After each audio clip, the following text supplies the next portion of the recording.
beta, I'm not surprised if it's happening. So, anyway, that's what's on the docket today. I hope that sounds interesting to all of you. And I just want to say again to everybody, welcome back. I hope that you're all doing well. And will chill with me here today. Okay? All right, so I shall return in just a couple of minutes with the Level 1 podcast. Everyone get ready for the show. And I'll finish up my setup on my end, and then we'll begin, okay? Cool. Thanks, guys. I'll be right back.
What is going on, everyone? I'm back, and it's time for a normal week here on DSP Gaming. That is right, 6 straight days full of delicious gameplay madness and streams here on the channel. For my return podcast, we have a lot to talk about because, ladies and gentlemen, right before I left for a couple of days, it was the premiere and release of Marvel ToeCon. Well, Marvel ToeCon has now been out for a few days. And while I've been gone, the FGC has been up in arms in massive controversy regarding this game. Why? Because the PC version apparently runs like crap. Which is exactly what I was afraid of, because when I played the open beta a couple weeks ago, it ran like crap every time I tried to play the game online, and I couldn't find matches.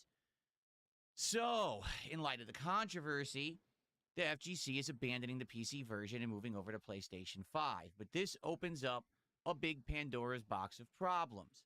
We're going to talk about all of that, and we're going to talk about my thought process and how I'm approaching the game moving forward right here on the show. Of course, I'll get you all caught up on my couple of days off.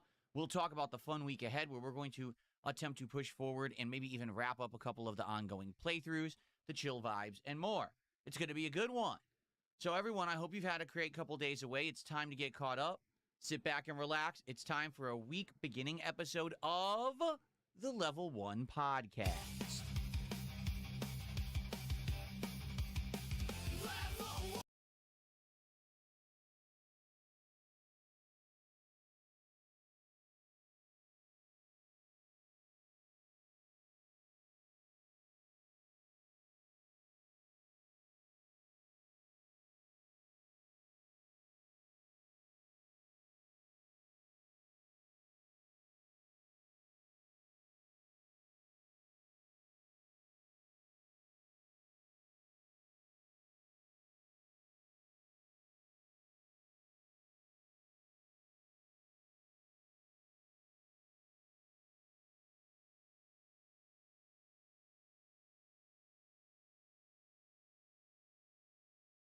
Welcome to the show. I should say welcome back because I haven't been here for a couple of days. Hope that everyone had a good few days away there. And now that we're back, hitting the ground running with exciting stuff. 6 straight days of streams and content here on the channel. And I'm pumped. I'm energized. Like I've said, the good news is that a lot of the problems that we had here in Washington State last week have been cleared up. Number one, it's not nearly as hot. Last week, it was 90-plus degrees many days, making it incredibly swelteringly hot, needing air conditioning blasting. It has cooled down. It's in the 70s now. Number two, those Spokane wildfires that we had that were causing insane amounts of... The music is too loud. That were causing insane amounts of terrible, air quality. We were actually warned, don't go outside. The air is so bad. That's cleared up. So, we're kind of back to normal here, although it is still warm, it is still summer. We still got at least another month to month and a half to get through before the cooler temperatures and the fall gaming season hits.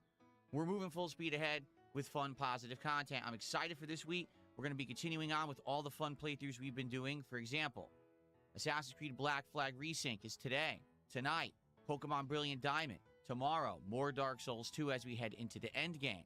We're going to do more awesome Final Fantasy VI Pixel Remaster. And then we're going to talk about the future regarding Marvel ToeCon and or other content. In truth, we have some options. And what I'd like to do is discuss said options to see what you guys like more as an idea and go from there. All right? Okay. First off, before we even get to any of it, all right, what I want to say is this. DSP tries it.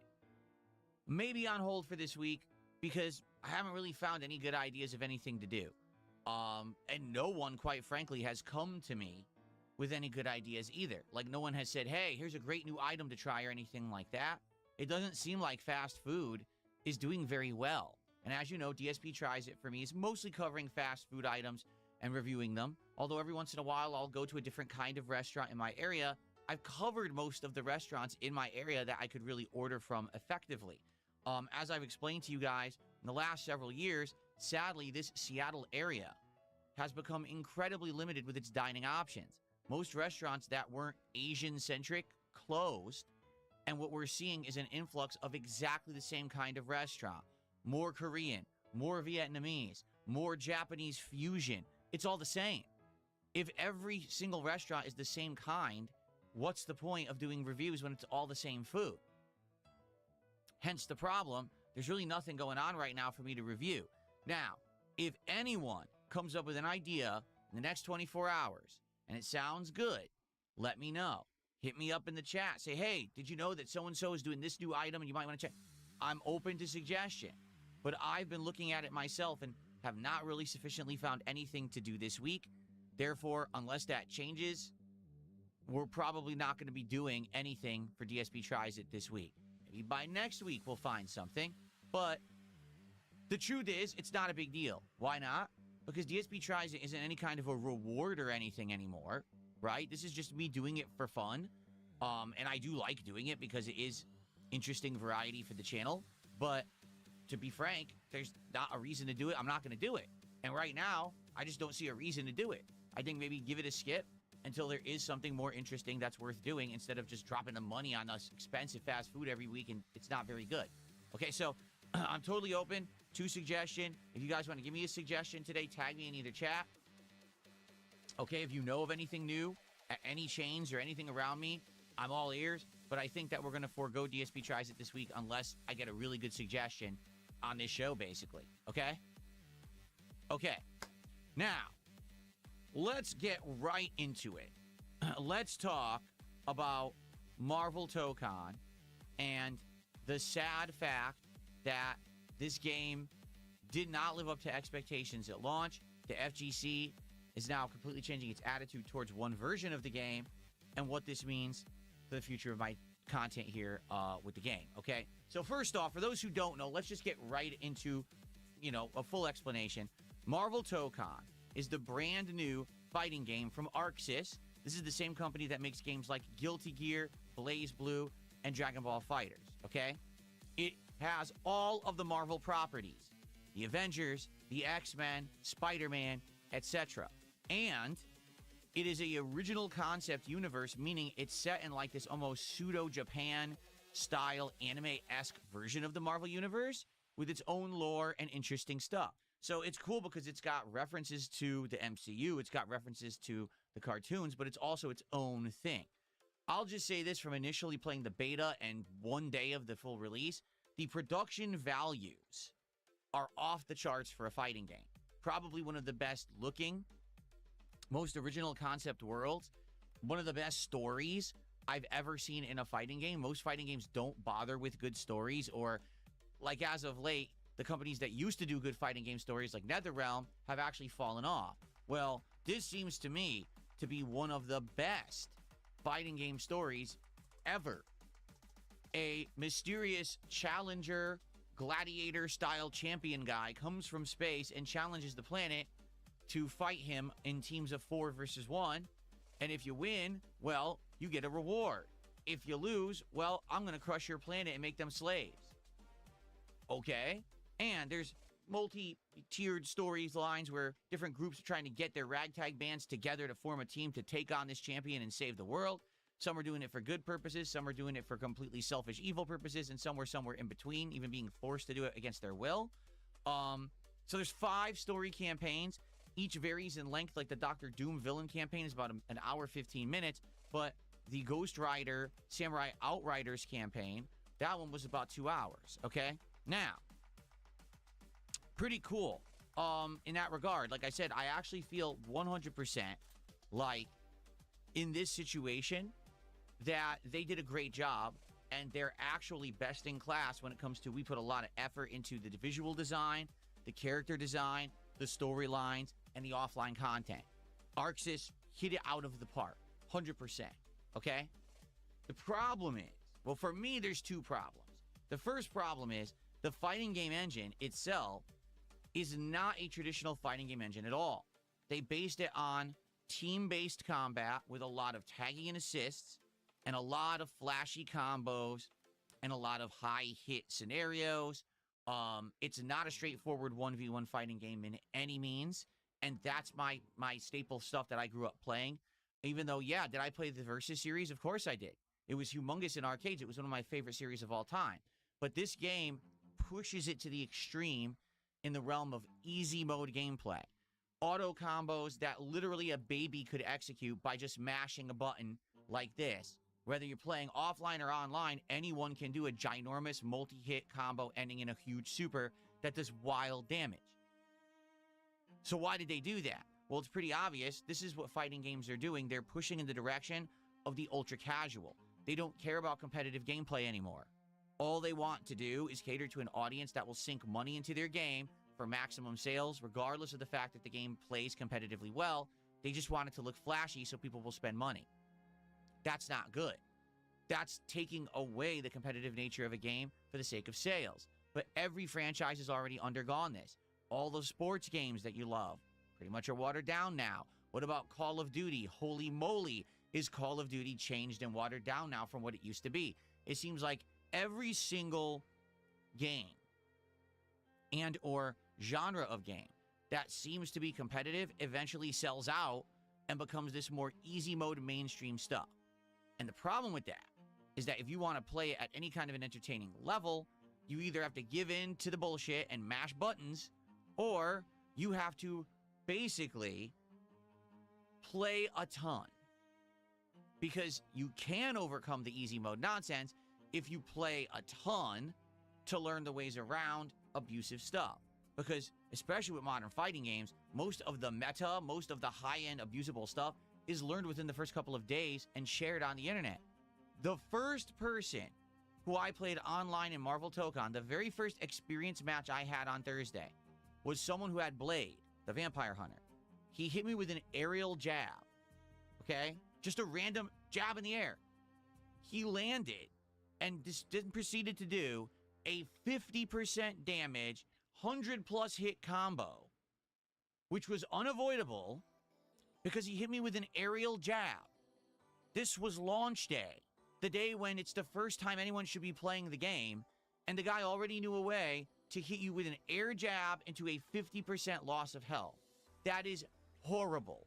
That is horrendous. That is a heinous day one gameplay experience. No one should be playing at that level in any competitive game on the first day of its release, period. But that's what the FGC has done with fighting games. They have literally turned them into this easy to execute, yet once you master it, try hard-esque sweats experience that's just not fun to play unless you want to be part of that community. Well, if you really want to spend all of your time and effort playing fighting games, maybe you'll enjoy Marvel Tokon day one. For me, it's like, dude, first match, let's see what we can do. What the hell's going on? How is this guy doing this? It's just out. How does he even know how to do this? This is ludicrous. Okay? Now, what's the real controversy around Marvel Tokon right now, and why is the game falling apart? So, as you know, 2 weeks ago, well, a little over 2 weeks ago now, I played the open beta. And when I played it, I was trying to matchmake and find matches, and it wasn't finding any. Like, it wouldn't find casual or ranked. I'm like, what's going on? Why is the matchmaking not working? Then, when I finally found people, the game was laggy, right? It was rollback city, dropping frames, skipping around, stuttering. It's unplayable, okay? Then, the only way I could even find a match was to go into a lobby, which is just an open lobby situation, and the only people I could find were like one-bar connections. So basically, on PC, which is what I play on, that's my format, okay? That's my platform. This game was essentially unplayable and unfun during the open beta. So I said outright, I don't know if I'm going to get it because, man, the game looks great. But it should play way better than that for a game you're going to pay full retail price for. That's a joke that it would be in that sad state during the open beta. Now, the weird part was people who played it on PlayStation 5 didn't report any of those issues. They basically said the game played well and liked it. So why the vast difference in performance between PlayStation and PC? Nobody knows. And this has been a big problem in the last 2 weeks. People have been figuring out why is this PC version such a problem. So, back on Thursday, the game released. All right? And I started playing the offline modes, correct? The story mode, which is actually called episodes. We started with the Dr. Doom team. I had a blast. I absolutely loved playing it. It had a great story. Yeah, there was very little gameplay in the story. Mostly was fighting against the final boss's 4 different forms. Yes, the final boss actually has, well, I take it back, 3 different forms. The final boss has 3 forms that are all completely different. And we all had a great time with it. Like, honestly, the story of the Knights of Doom was great. And when we finished it, I was like, wow, okay, let's now go online. And let's see how we can play this game online with this team I just was messing with in the story mode. First match was that Blade player who literally was a sweats tryhard who had already learned the entire game before it had released and basically was completely dominating. It's like, what is this? This isn't fun. There's absolutely no opportunity for me to learn anything about the game when this guy already knows the entire meta and has mastered it before we even released. How did he do that, and how is that even fair? The second guy I played, well, actually wasn't nearly as good, but this guy basically kind of already exposed the game for what it's going to be, a bunch of button mashing, because again, the game is all auto combos. So it's dash forward and mash a button, while when that hit string ends, because eventually you're not going to get endless hits, it's going to run out, you call out an assist, the assist comes out and defends you against punishment, and then you just mash buttons again. Every once in a while, either go for a throw or the universal overhead, which everyone has. It burns meter, but it's a universal unblockable overhead, right? And that's the game. Like, that's literally it. Now, I'm sure there's more to it. I'm sure certain characters are good at zoning, right? They keep you away with projectiles and stuff like that. But for the first person I played, that was their gameplay, and I was like, it's kind of boring. Like, that doesn't feel very good to me. That feels pretty boring if that's what the whole game's going to be, and that seems like that's it, right? So that was my first stream experience. Loved the episodic story, and then first online match was laggy, and the guy already was a tryhard, ruined the experience of the first match ever. And the second match, the guy didn't really know much about it, but was doing the button masher combos. And when I saw it, I was like, okay, so this isn't very good. Second stream that I did of the game, I just did the entire story mode of the Samurai Outsiders, or Outriders, who is the team with Ghost Rider and Deadpool, Loki, and Blade.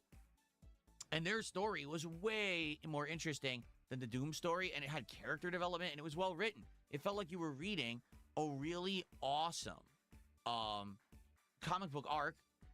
It was good. I actually really liked it. The thing was, it took over 2 hours. So we didn't have time to play the game online again. All right. And I said to everyone, well, I'm going away for a couple days. Let's reconvene. When I come back next week, let's see where the game is at and go from there.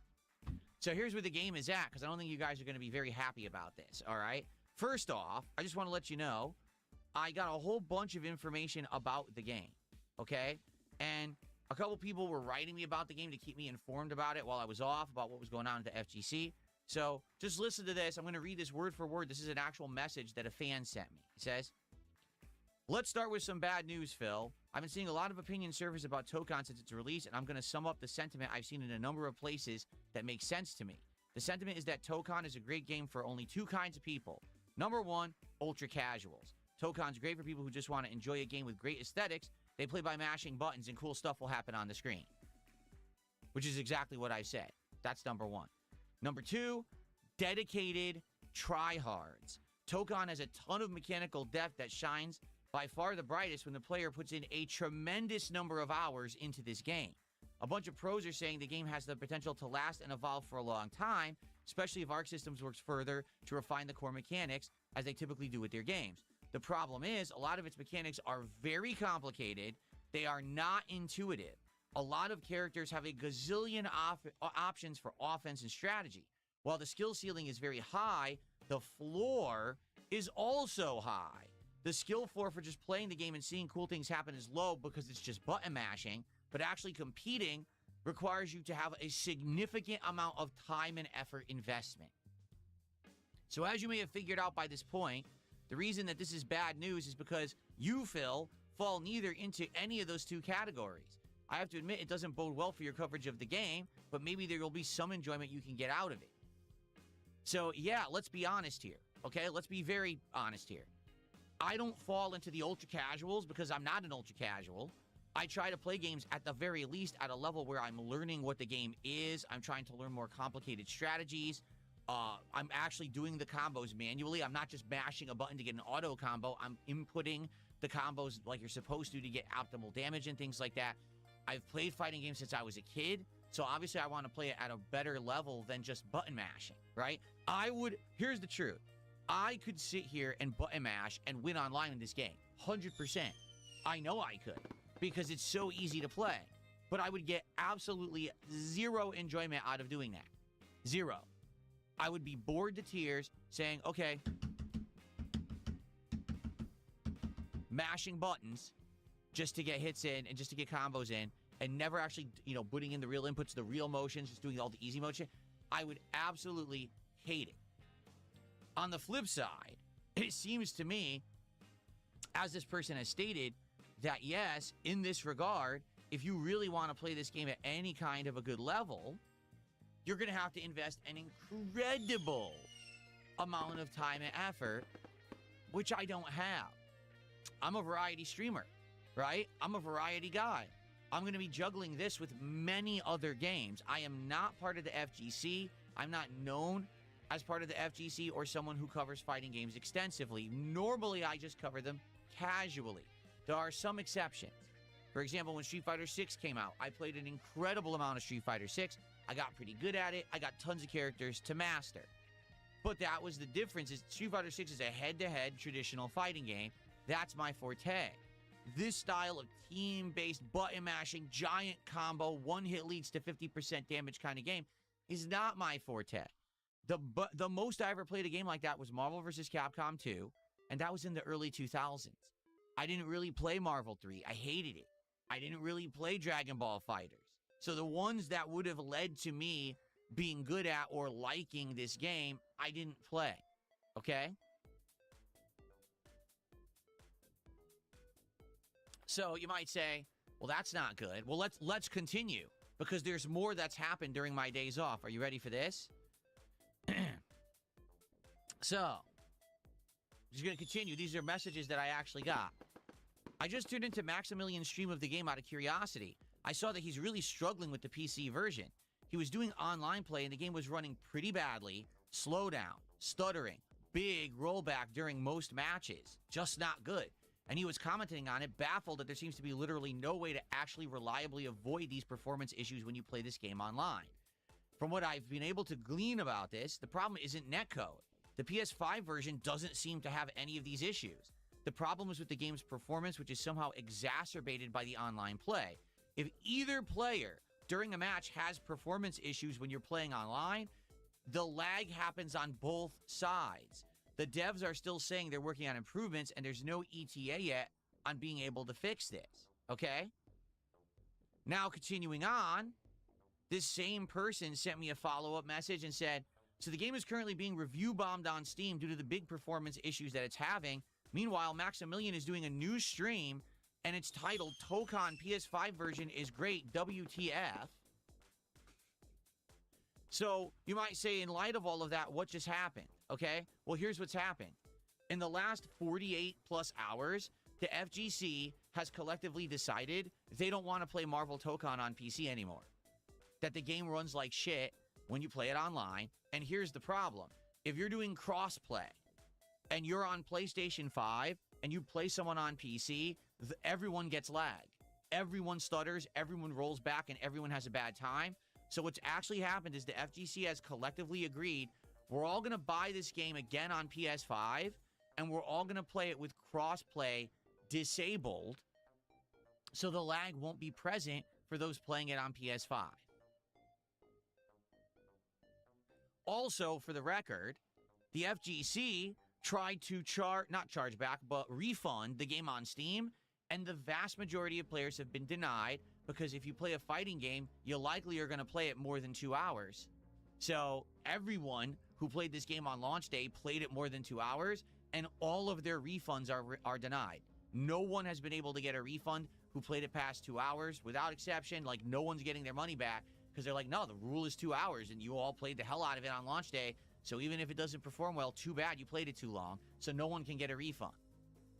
Okay? Now, we're going to talk about this right now, because I have a very strong opinion about this, okay?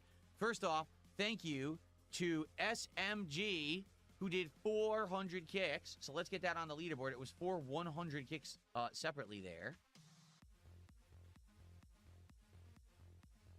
Thank you for that.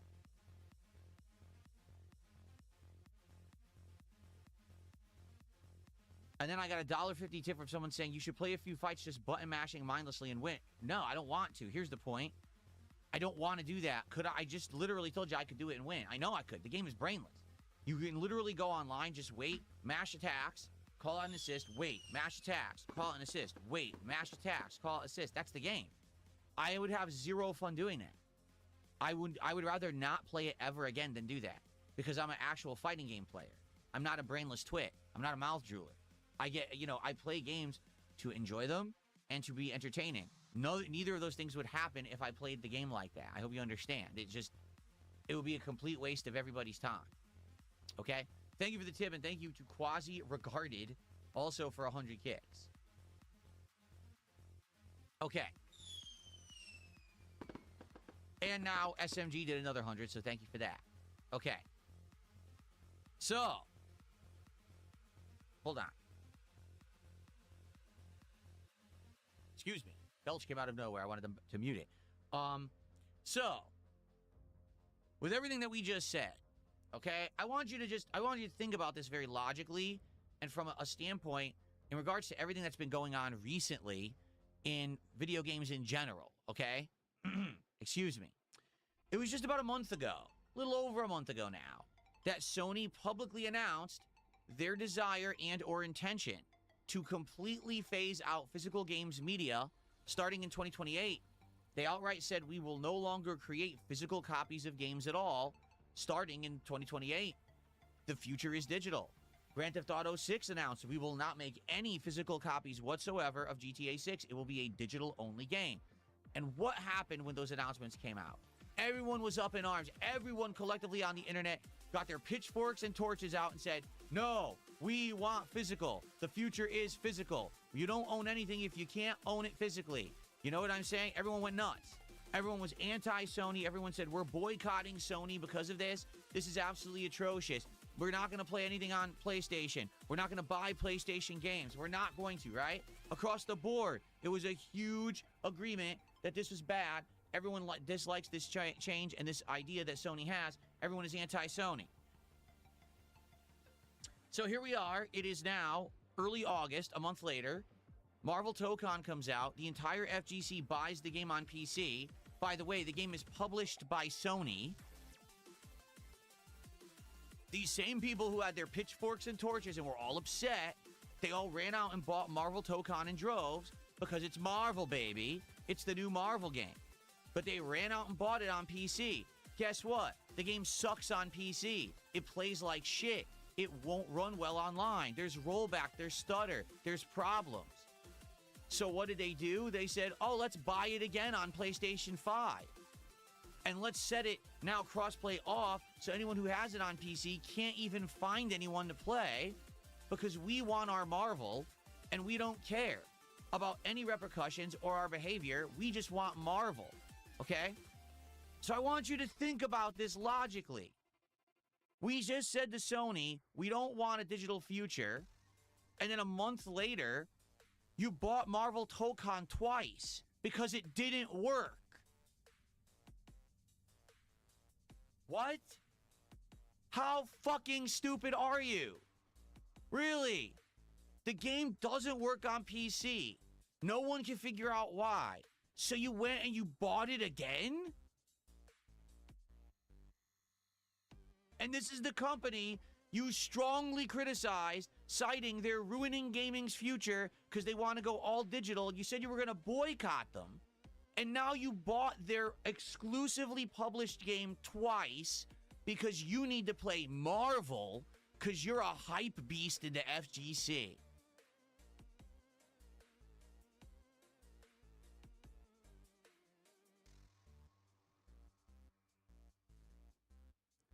These people are not very intelligent, folks. They're not. It's just the honest truth about the modern FGC. It's this simple. They need hype. They need to jump on hype bandwagons. They realize that the FGC is a weaker community than many other communities out there because there aren't a lot of games. There's not a lot of competition. It's harder to get into competitive FGC and make it stick. The tournaments are getting stale and boring. Street Fighter 6 has lost a ton of its momentum outside of Japan. And in Japan, Street Fighter 6 is the shit. Outside of Japan, people's sentiment is the game is too samey, it hasn't updated, it hasn't changed, it hasn't improved, it's boring. So they were strongly relying on Marvel Tokon to be a hype monster, especially with the fact that we just had Spider-Man Brand New Day break box office records as the highest grossing domestic film ever. And now we've got the new Avengers Doomsday coming out later this year. They are banking on the fact that this game is coming out at the right time to create hype for the FGC and try to get them prominent. So, God forbid the game actually sucks at launch and you admit it and you say, wait a minute, we just got ripped off, whether it's Arxis, whether it's Sony, whether it's one or both, we got ripped off by a badly produced game that runs like crap online, which is the main reason people buy fighting games. And instead of saying, hey, let's have some balls for once, and let's not play it, let's boycott it, let's actually be sensible about this and say, this doesn't make sense for us to actually, play or spend money on because it's not a good product. They said, let's buy it a second time on a different platform instead.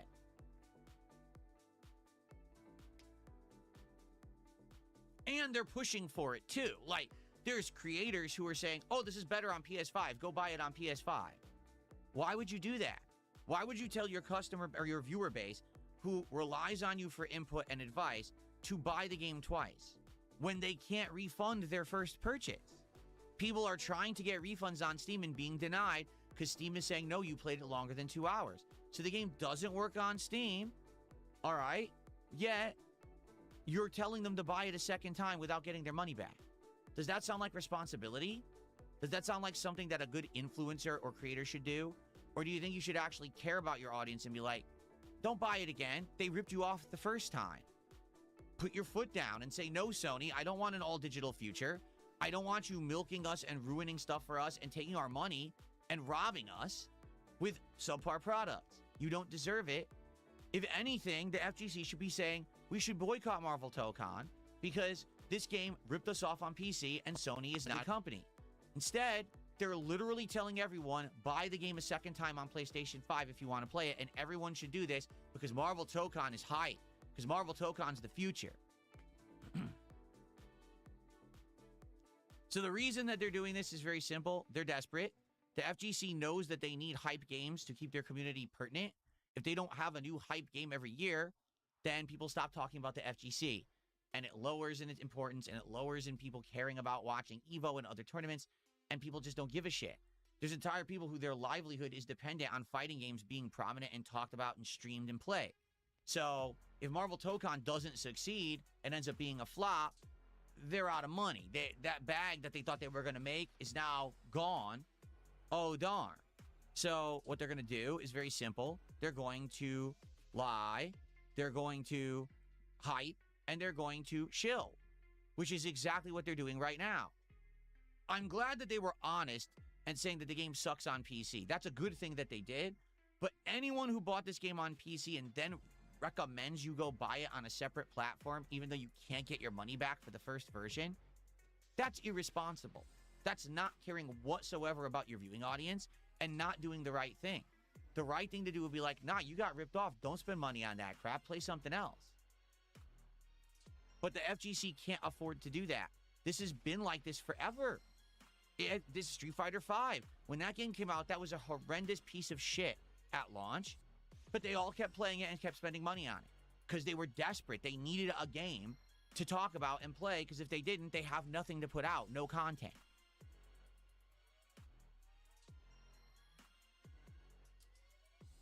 So, that's the truth. That's my take. You could disagree, and that's fine if you do.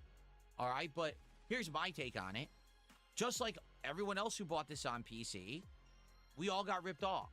All right? I played the beta, and after the beta, Arxis came out publicly and said, this is why we have betas. To learn, to adjust, and to improve. So rest assured, we took all your feedback during the beta with the PC problems, and this will be fixed for launch. 2 weeks later, nothing was fixed for launch. It still runs like shit. Now, it very well could be they'll fix it. Okay? But you heard what I just read you about what people have discovered about this game. It's either for ultra casuals who just want to button mash, or it's for big time sweats and tryhards who invest an incredible amount of time into the game. Well, I'm somewhere in the middle. Even to be honest with you, even with Street Fighter 6, I don't think anyone could even consider me to be a tryhard or a sweat.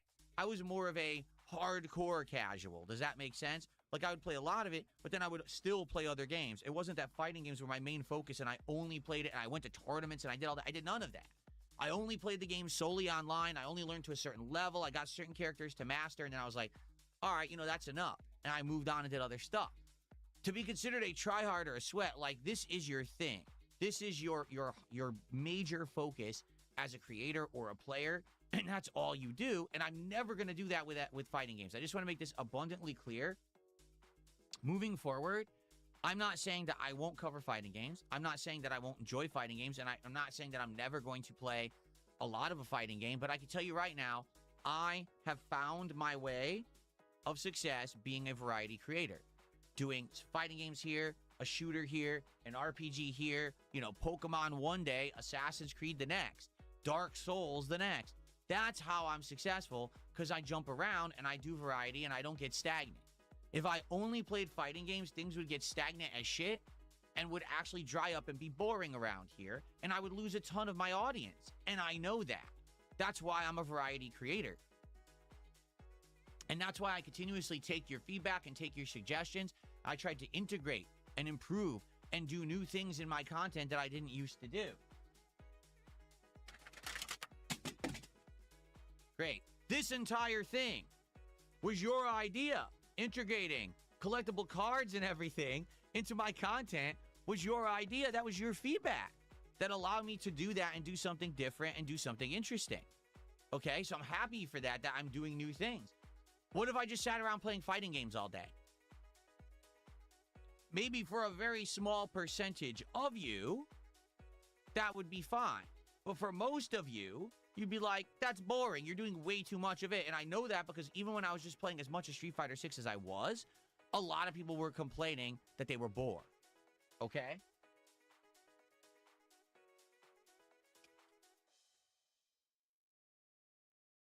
I don't know why the cards are falling. They've literally sat here for 2 months and never had an issue, and now they keep falling over.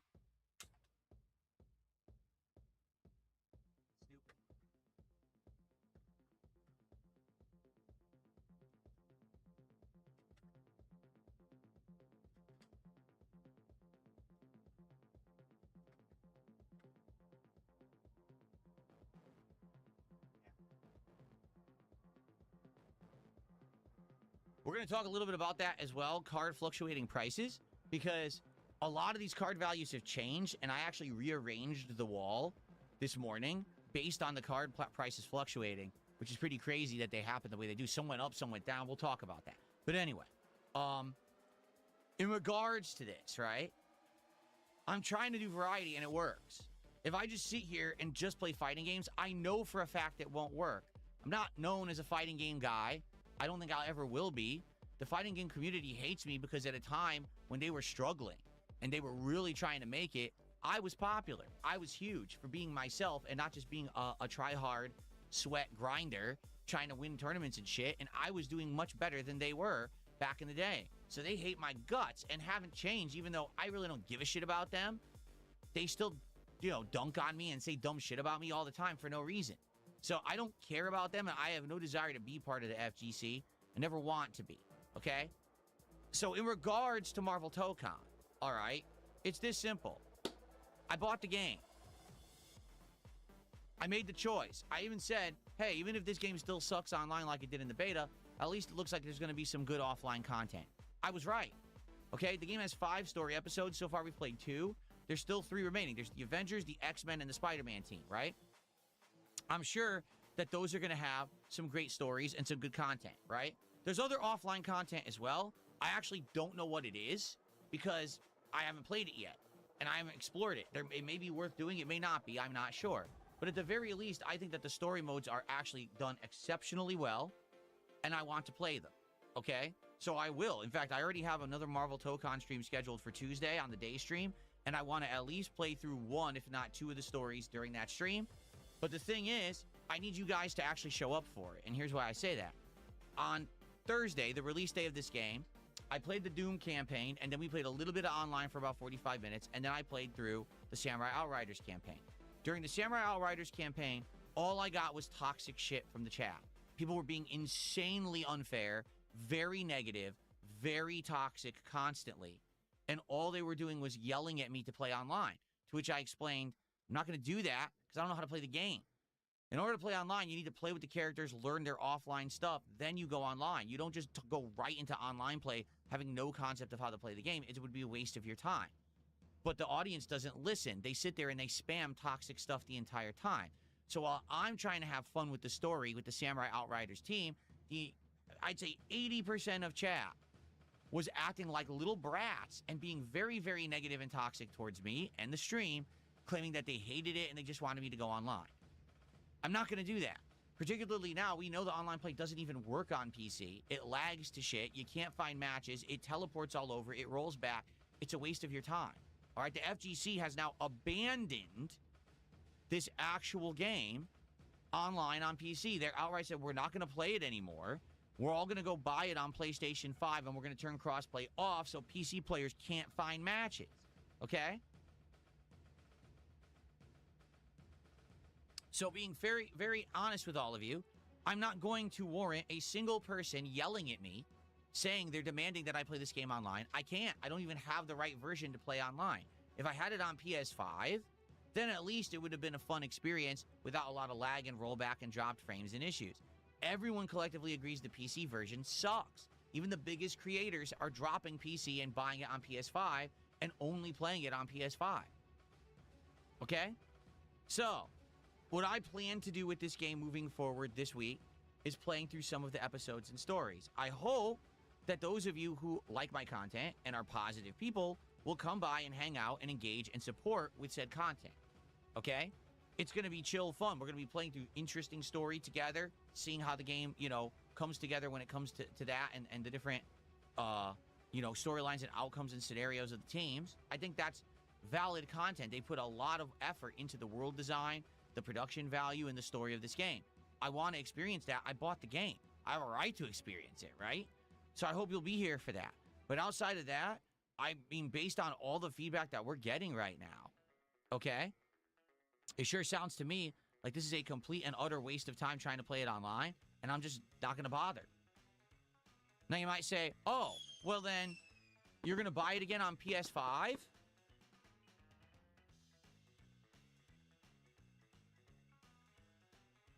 You tell me how this sounds. No! Did that sound echoey? Because I haven't used the echo effect in a while, and I forgot which one was the echo effect. Does this sound echoey to you? I hope it does. Anyway, no, I'm not rebuying the game. I've bought it once. I've given Sony and Arxis my money. All right, I have. And there's no reason for me to buy the game again. Why would I reward a game that doesn't work? I want you to think about that. This game doesn't work. So I'm going to buy it again. Did it need more echo? Okay, hold on. How about now? Does this sound more echoey? I forgot there was two different echoes.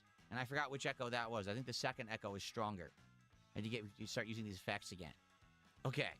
So, in regards to this, no, I am not going to reward mediocrity. I'm not going to reward bad game development. Again, no one seems to know what the issue is with this game on PC. If it's DRM and it's Sony's fault, if it's the netcode, and then it's Arxis' fault, like no one knows.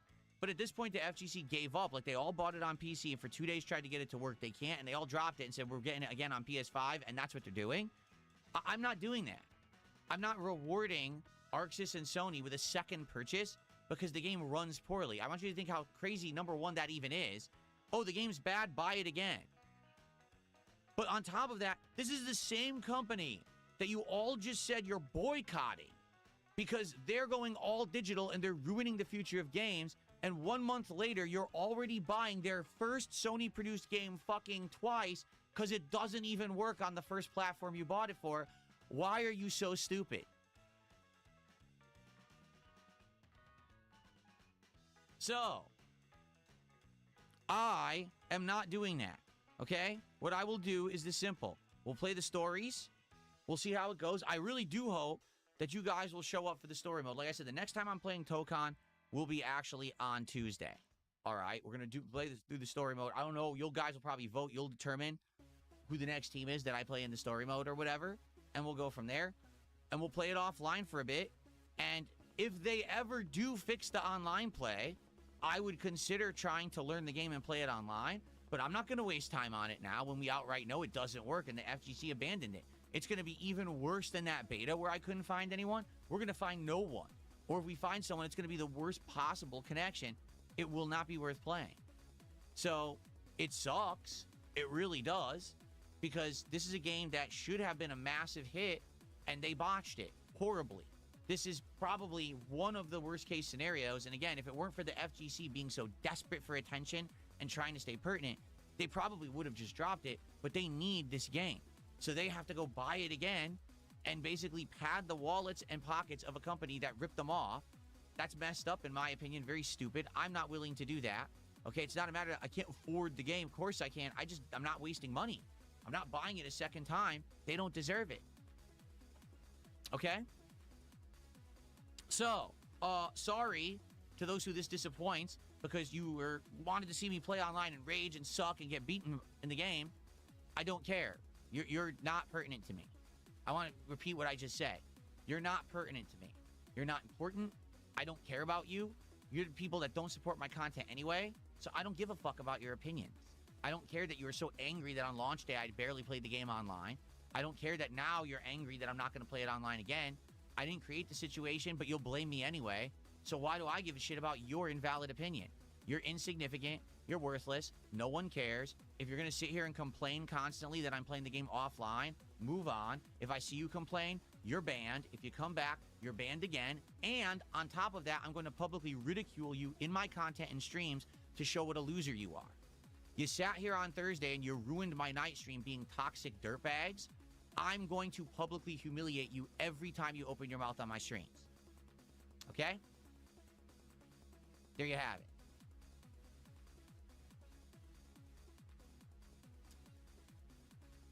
Okay. So, that is how we're handling it. I know it sucks. Like, I'm very disappointed. I went into this with the intention, all right? Really, I went into this with the intention that we would actually have a great time with a brand new fighting game. I thought that Marvel would be the opportunity for that because, hey, it's the IP that everyone likes right now. Brand New Day just did great in theaters. We got Doomsday coming out later this year. Everyone's getting hyped for Marvel again. Marvel's been kind of slow and dead for years with their movies flopping and their TV shows doing poorly. This looked like the comeback. They fucked it up. Whether it's Arxis, Sony, or a combination of the two, they literally fucked it up. And it's not anyone's blame but theirs. I have more important things to do than waste time on a broken game. And as I've now been explained to about it, unless I just want to play as a button-mashing idiot, to actually learn the game takes an incredible amount of time investment. I'm not willing to do that for a broken game. I'm just not. I'm not giving them more money. I'm not giving them my time. They don't deserve it. To be frank with you, this isn't the first time I got burned by Arxis. Dragon Ball FighterZ also sucked.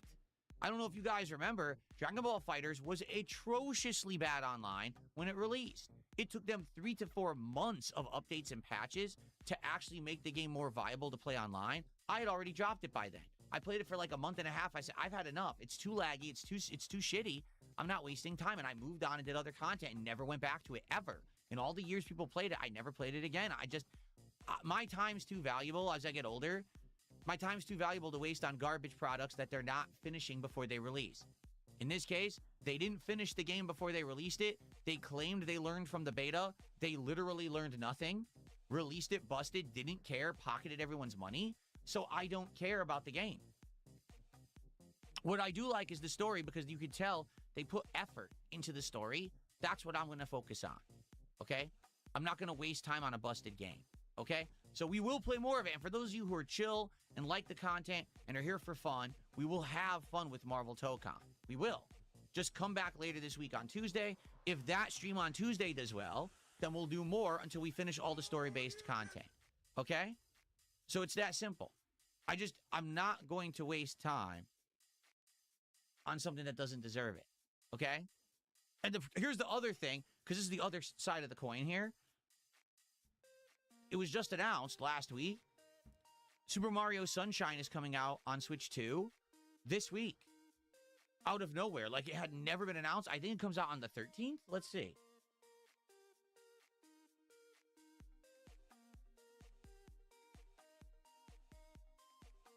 August 13th, Super Mario Sunshine is releasing on the Switch 2. Okay? And ever since that game came out, I hated it. I don't say when it came out. When I played it, like 7-8 years ago. Remember, I played it on the Wii. Actually, it was longer than that, wasn't it? When did I play Super Mario Sunshine? Let's see.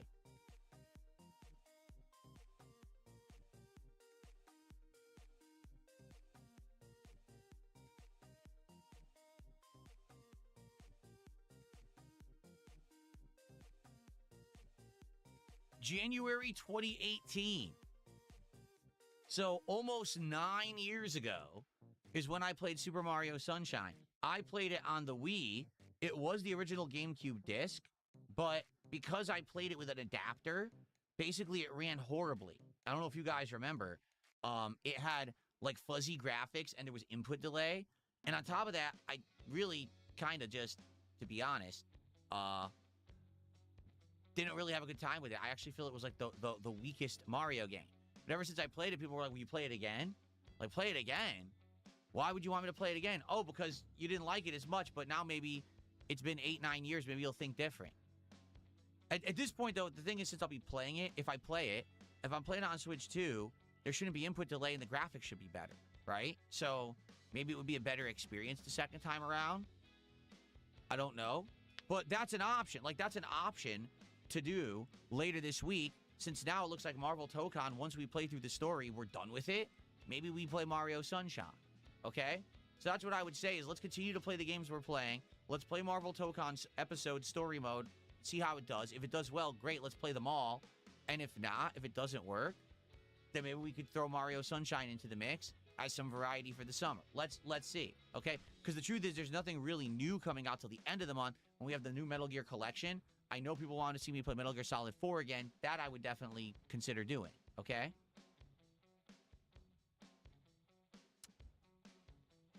Okay, so that's that. And I'm sorry for those who had big hopes for Marvel Tokon. I did too. I wanted to play it, and I hoped it would be good. I had no clue that they would botch it this bad. And I'm not going to do what the FGC does and double spend and line the pockets of people who don't deserve the money because we're desperate. I'm not desperate. I don't need the content of Marvel Tokon. There's a million other things I could be doing. I'm not like the FGC where I rely on the new fighting game to have content to make. So I'm not going to waste time on it. Okay? Okay. To be honest, Comedy Master says, will you play any other games in that Metal Gear collection? I don't even know what other games are in that Metal Gear collection. I only knew that Metal Gear Solid 4 was in it, and that was the big one. So that's the one I know everyone wants to see. Okay, let's do some quick shout-outs, all right?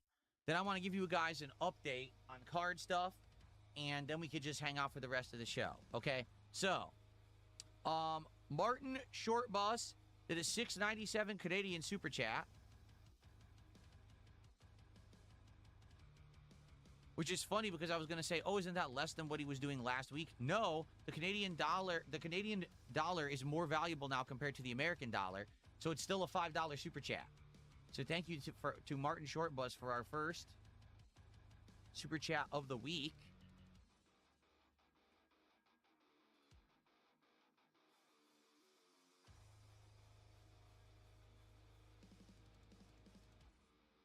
And he says, Phil's cooking, listen to the king. Thank you. I mean, the truth is no one will tell you what I just told you. The entire FGC, sadly, they really are desperate. They really need the money. And so they always kiss butt, or they always, like I said, at the very least, I'm happy that there were creators that were very honest and were like, the PC version sucks. But to go over and play it on PlayStation and be like, oh, everyone should go buy it on PlayStation, that's so ridiculously disingenuous, because you're literally telling your audience it's okay to get ripped off. Oh, you bought it on PC like me? Oh, buy it again on PlayStation. It's good. I'd be like, no, this is actually embarrassing for them. Don't buy it on PlayStation, because they should have gotten it right on PC. This is a ridiculous atrocity that the customers have been ripped off. But instead, they're like, oh, go play it on PC. Or excuse me, go play it on PS5. No, don't do that. Anyway, thank you, Martin, for the first super chat. It looks like SMG did another 100 kicks. Thank you to SMG for that. I appreciate that. And then we have Big Jim 04 with a $10 super chat. And he says, don't listen to Trolls, Sire. We love your streams. Thank you to Big Jim.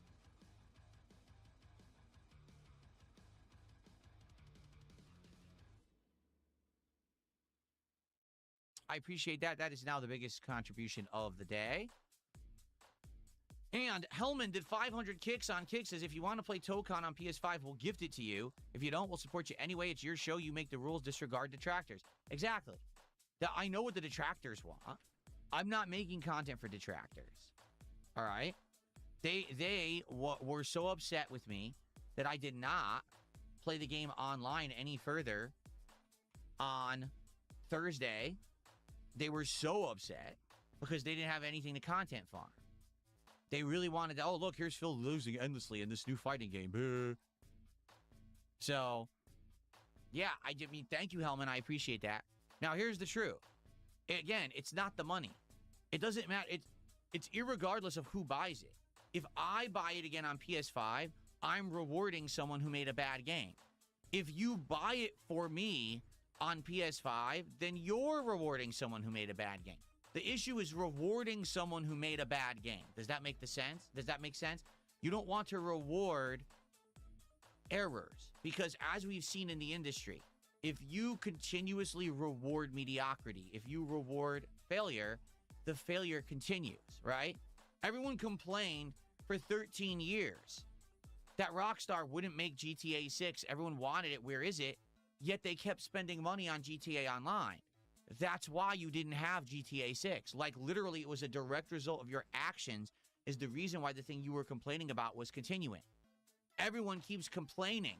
Where's the new Elder Scrolls? Why won't they make a new Fallout? Yet Elder Scrolls Online and Fallout 76 continue to make big profits for Bethesda. So why are they going to pump out another game?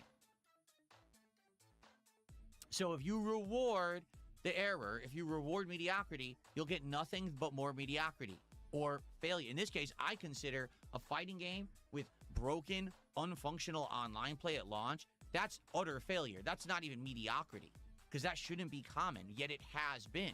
We've had so many fighting games that launch and they're not ready. And then they launch broken and it takes weeks to years for them to fix this shit. That's pathetic. ArcSys, this has already happened with ArcSys. Dragon Ball FighterZ was literally the same scenario where the game played terribly online, yet everyone just wanted a Dragon Ball fighting game, so they kept playing it, kept hyping it, kept playing it, kept hyping it. And it took them something like 3-4 months of updates before it was finally viable online. So, Jackathon, thanks for $5. There's absolutely no chance I would read your idiotic mouth-drooling message, but I do appreciate your money, so thank you for that. It was a big insulting message he sent me, but I'm not stupid. I didn't even read it. I just skimmed it, and I'll just take the money. Okay, so there you go, folks. That's the deal with Marvel Tokon. It's a huge mess in the FGC. Sadly, a ton of people are kind of being pretty disingenuous about it, telling people to buy it again when you should not do that if the game is broken to begin with, and especially if you can't get a refund. Like, I played it for 4 hours. I can't get a refund on Steam either, even if I wanted to. So, you know, that's that. And again, with me, I'm a guy who has tons to do. There's a lot going on. I'm already juggling a ton of games. There's the possibility of playing Super Mario Sunshine and even more this month. Why do I care about Marvel Tokon? I'm not crying about it. I'm not. Like, I don't give a shit. It's that the FGC is desperate for content and they need this new game. So be it for them. Let them go down that horrible rabbit hole of basically rewarding bad behavior. and they're going to see that all they're ever going to get is bad behavior, especially those who are complaining, oh, the game's too easy, it's button mashing, yet they all just bought it twice. So now guess what more games you're going to get? Just take a wild guess how every fighting game will play in the future. Okay. What just happened? I didn't click that. Princess Luna. Thank you so very much, Princess Luna, for a gifted membership on YouTube. That's our first membership of the week.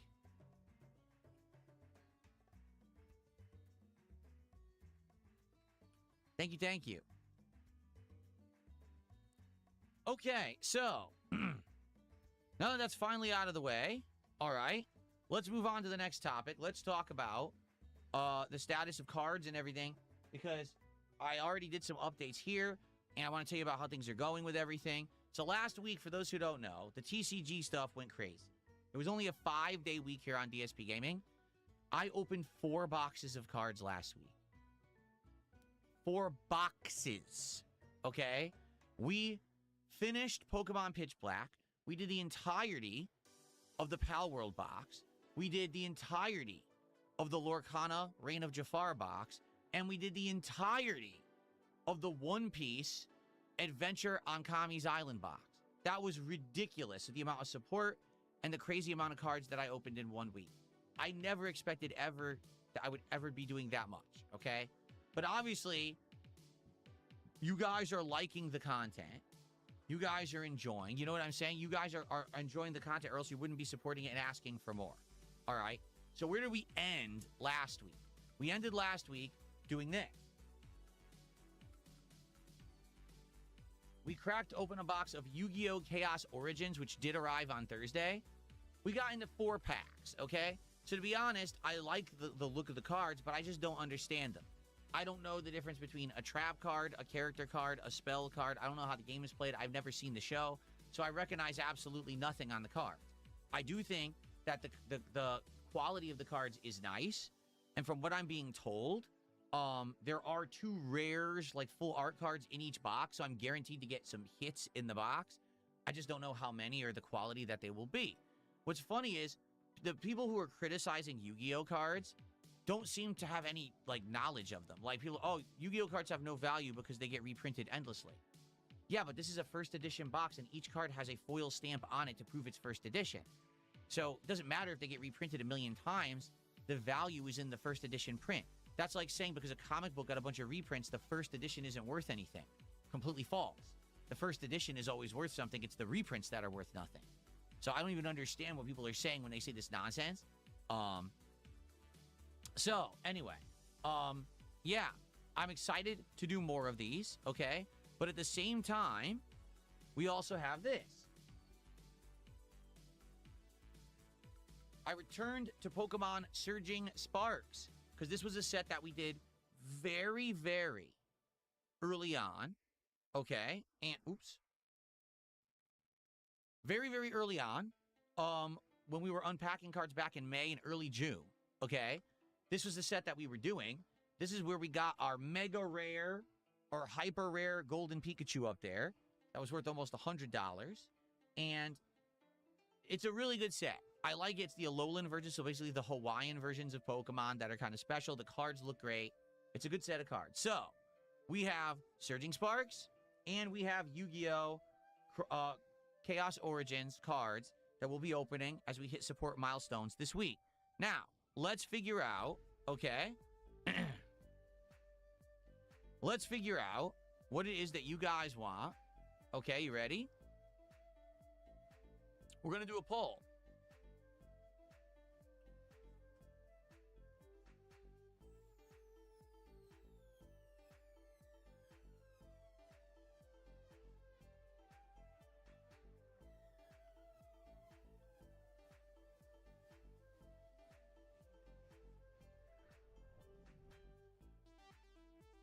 Chaos Origins. I always forget the name of it. We're going to do a poll right now. You guys will vote, and this will determine which... Here we go. This will determine which set I open when we get support today. Okay? So let me know in this poll which one you prefer. I'm down for either. Either one. Like, with Yu-Gi-Oh!, this is a first-time experience. I'm learning about the cards for the first time. I find it interesting. Maybe we'll get a hit and see what they look like.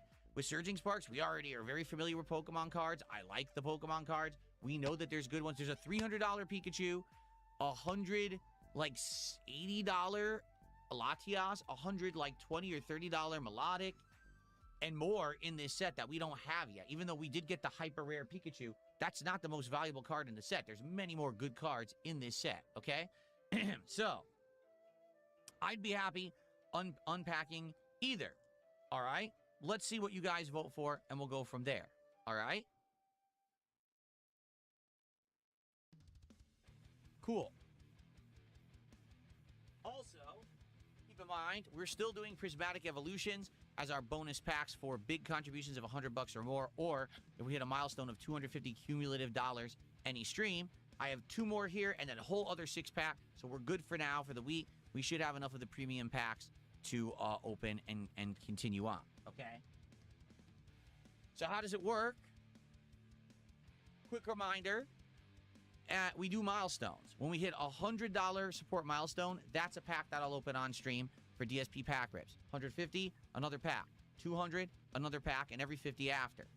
If we get a big contribution of $50 or more in one go, that's a guaranteed bonus pack.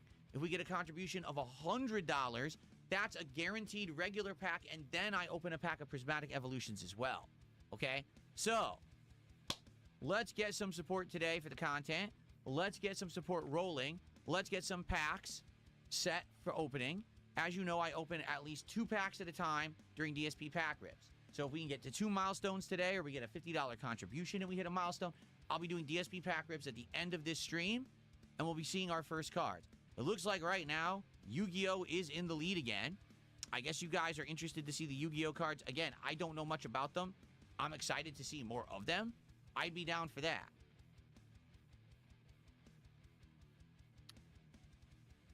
Okay. Arthur Morgan's Horse says, I honestly think a lot of the basic non-value cards look better than the hits. To be honest with you, yeah, some of the stuff that we've seen, right? Or you'll think it's worth something because it's like full hollow metallic rare art. You look it up, it's worth $1. Huh?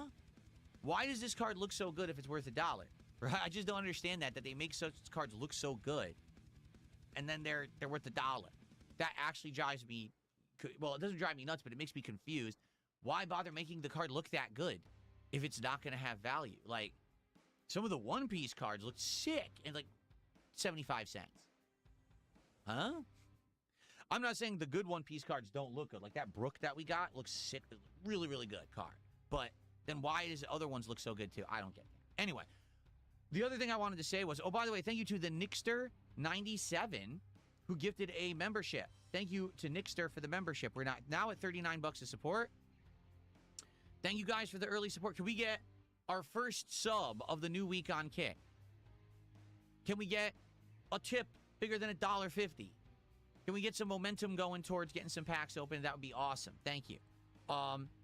So what I wanted to say just really quickly here, okay, is these card values fluctuate a ton.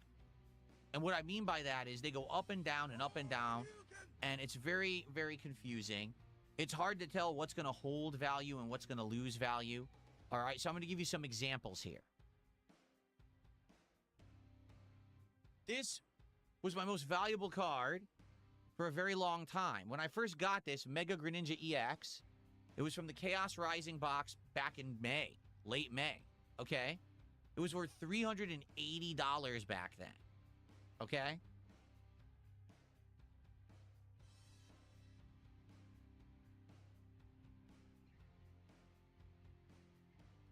As of right now,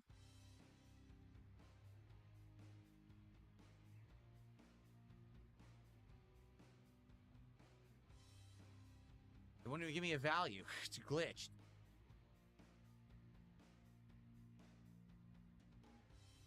As of right now, this card has dropped to $210. So that's a tremendous amount of value lost. You might say, well, whoa, what happened? Why on earth did it lose so much value? Okay. Well, because this was a brand new card when I pulled it. It was literally the hot new set. And so it was worth a ton of value immediately in the moment. But what happens is the market adjusts. And then those big inflated values level out. And then the card isn't worth nearly as much. So it's still worth $210. It's still my most valuable card. But man, it nearly halved in value in only the couple of months that I had it. To give you some perspective here, now the latest set is called Pitch Black. The highest value card when it first released in late July was over $500. Now that card is worth less than $200. That card actually dipped even worse than this one and even more quickly. Okay? So that's just how it happens. Okay? That's how all these cards go. All right? Now, to give you some perspective, this is Groudon from Paradox Rift. Okay?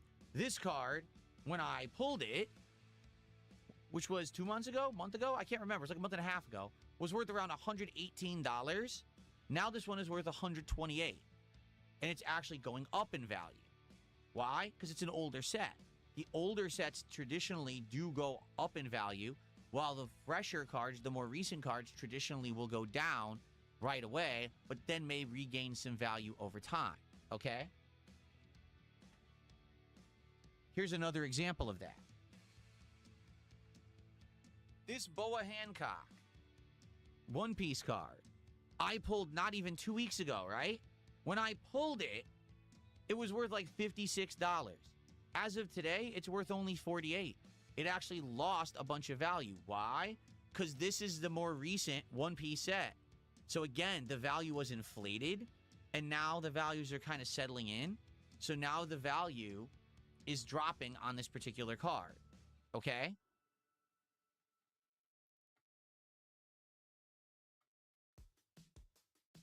This is the Cloud Strife Legendary Hero card from the Final Fantasy Magic the Gathering set. Okay? When I pulled it 2 weeks ago, well, not even, it was a week and a half ago, it was worth $21. As of today, it's worth over $23. So as you can see, like this. So the values aren't consistent at all. They go up and down. It all depends. There's all these different industry factors. If the cards are hot in play, of competitive play and stuff like that, they'll go all over the place. All right? So if anything, the one thing is if you open a new box and you're really looking to make money, right? You essentially really need to go ahead and sell right away. Rip the box, hope for the best, and sell, sell, sell. That's the way to make money immediately. But if you're collecting, you're always going to find new cards are going to have value, and then they're going to lose the value over time, but then they might gain it back again over time again. Okay? So incidentally, I reorganized the tree. The top row remains the same, but even that second row, the Boa Hancock got downgraded. Actually, the Chandelure that we just pulled gained a few bucks of value, so that moved up a spot. And actually, the Blackbeard went way down too. He was 31, now he's like $25 in value, so he went down. But that will happen. You'll see fluctuations over time where things will go up and down. That's just how it is in the card industry. So, all right, so Yu-Gi-Oh cards have won the poll. You guys want more Yu-Gi-Oh today, Chaos Origins. I'm totally down for that. Again, that's a set I don't know much or anything about. I'm learning very slowly. I hope that you guys will help me to understand the Yu-Gi-Oh cards as we do more with them. I'm open to learning and suggestion and all kinds of stuff about them. I want to learn how they work, okay? So, yes, when we get to $100 of support, that's a Yu-Gi-Oh pack. If we get a $50 contribution, that's a Yu-Gi-Oh pack. Let's get some support rolling in so we can do DSP pack rips today, okay? XJW9 did 500 kicks. Thank you so much, XJW9. Let's get that on the leaderboard. I have a disgusting hair in my mouth. Ugh. Started tickling my tongue. Ew.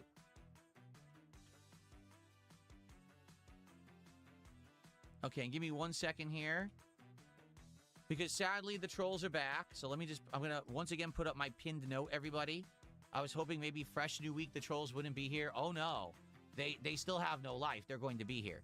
So I just posted up the message again. Everyone in the chats, if you could read the pinned message, I would greatly appreciate it. Okay? Okay.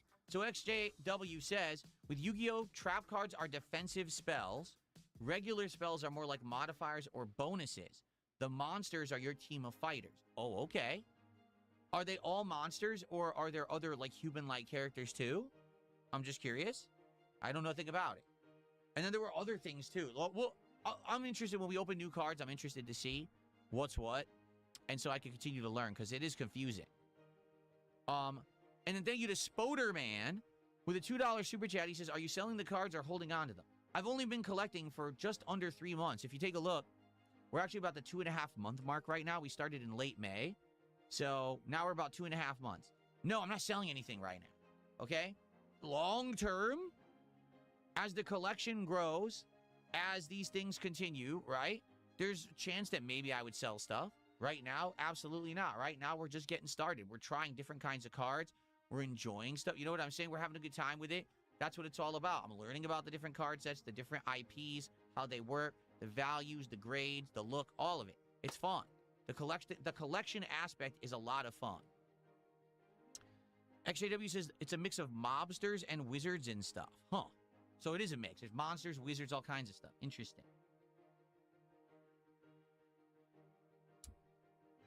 Layla says, if you turned on 1 week sub-only mode, would it stop sock accounts? Yes and no. Whatever sock accounts they made today, they wouldn't talk for a week, but then in a week, they just flood the channel with the same accounts anyway. You know what I mean? So there really is no solution to there's no solution to the sock accounts. There's no real solution to the view botting. I can't affect it. I just got to put up with it and just let everyone know what's going on so they can ignore it. Okay?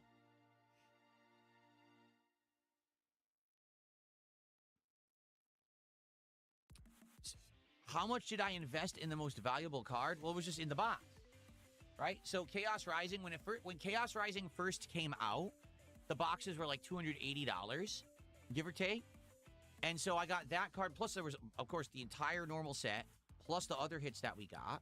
So if that card, today that card's worth $210. And if you take account of the other cards that were in the box and the other hits, maybe I broke even on that box. Okay? But that's the thing. I mean, this is being very honest. When you're into this TCG stuff, unless you can buy direct from the supplier, so unless you're buying direct from Pokemon Center and you're paying retail price, which for a normal box of cards, retail price is $160, okay? Unless you're doing that, you're not making any profits ever. Like, never, ever.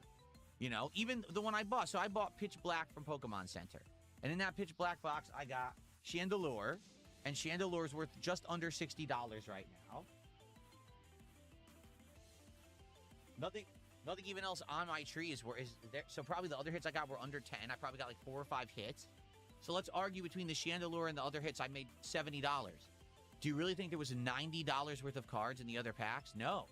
Most cards, most low-end cards, aren't worth that much at all.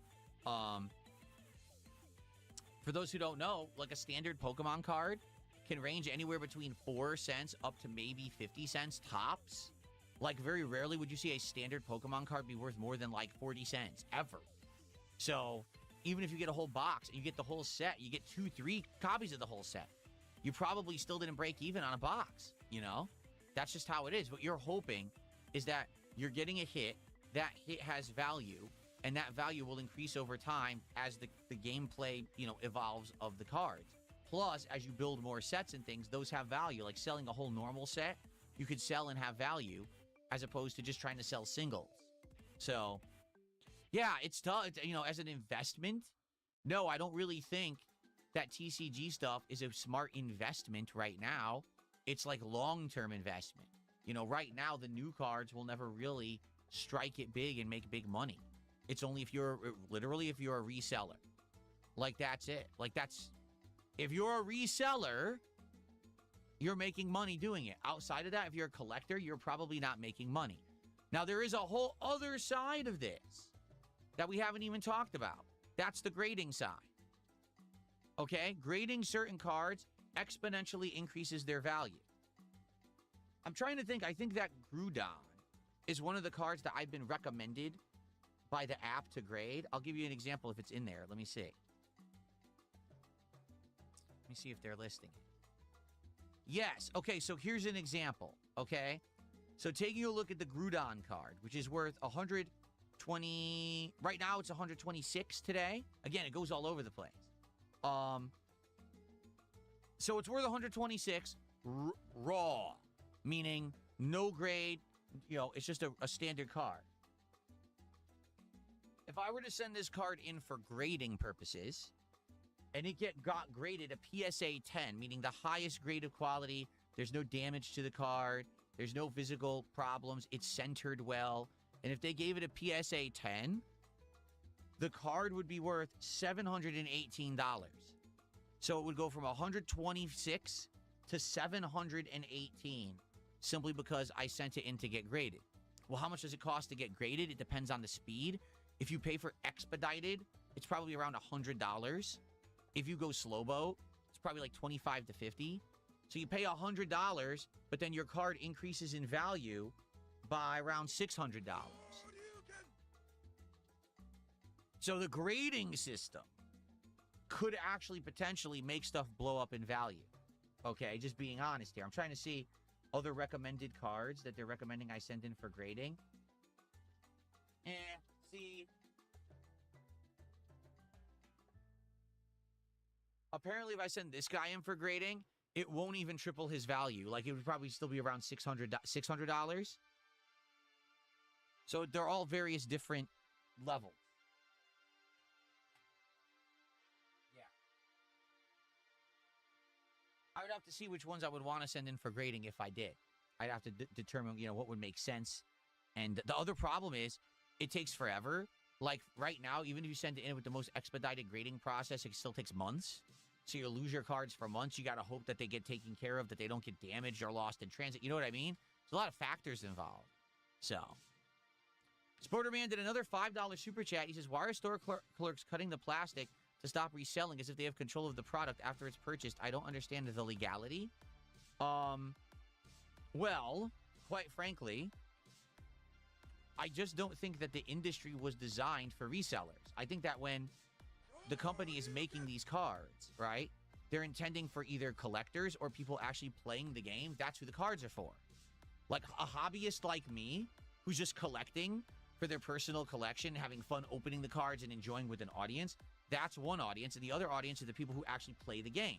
That's the two audiences they're trying to sell for. I don't think when they're designing this product, they're just intending that it goes out to be resold, and that the resellers market is the primary market for the cards. And so they're upset about that because the availability of the cards is not what it should be.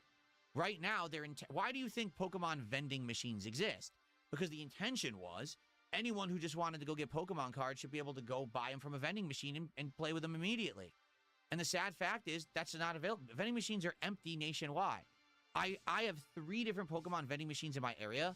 They're all always empty or out of service. I was just at the mall, endlessly down for maintenance because they don't even bother stocking it because they know if they do, there'll be fights in the mall over the cards. The one at my local grocery store, I've never seen a single card in. It's just empty endlessly. So, you see, they designed the cards for players and collectors, and the players and collectors can't get them because the scalpers are buying them all up. So, let's say, for example, Target, because I think that's the store that's doing this now. Target has made a policy that when they stock Pokemon cards, they are actually going to take a box cutter, okay, and they are going to open the plastic seal. They're not going to damage the product. They're not going to cut through the cardboard. They're not going to damage the cards. All they're doing is they're breaking the seal. Why are they doing that? Because resellers can't sell broken product, because then if they do, no one trusts that it's real. People will say, I'm not going to buy a broken open box because it could be fake packs inside, right? For example,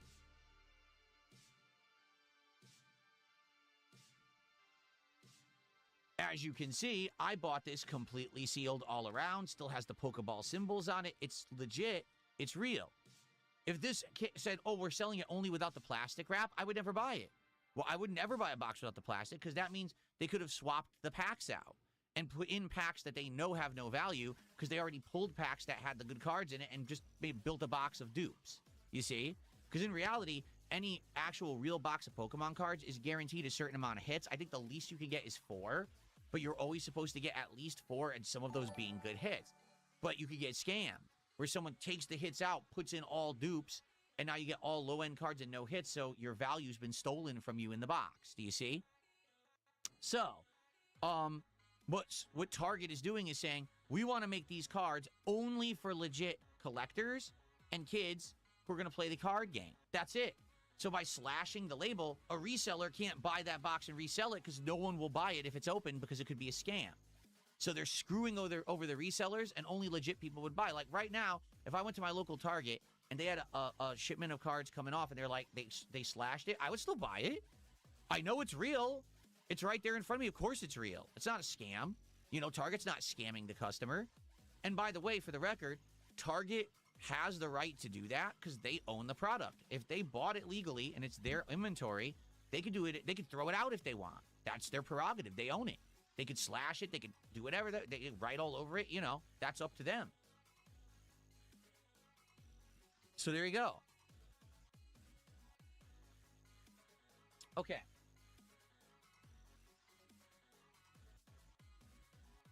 Okay, so here we go. This podcast is dumb. So was the last one. Okay, so here's what you can do. You can both be permanently banned and don't come back because no one cares about your opinion. If you're here, then don't watch. If you don't like it, don't watch it. But what are you here watching for? If you don't like the content and what we talk about, then get fucked. Okay. All right. Let's continue. So, Arthur Morgan's Horse did a $5 super chat. Says, what about the long-awaited Stellar Blade playthrough? They have card sets now. They do. They have Stellar Blade card. That's ridiculous. That's absolutely ridiculous if they have Stellar Blade cards. Thanks, Arthur, for $5. Let's see here. Ghost did a $5 super sticker. Thank you so much, Ghost, for a $5 super sticker. I appreciate that. Jade, how are you? For some reason, the animation didn't play. Let's do it again because it glitched out. Jade, 62 months as an Ultra supporter. Says he's not going to be here for Assassin's Creed. He'll be back for Tokon later in the week. Sounds good. I actually can't wait to play more of the story of Tokon, which will be continuing on Tuesday.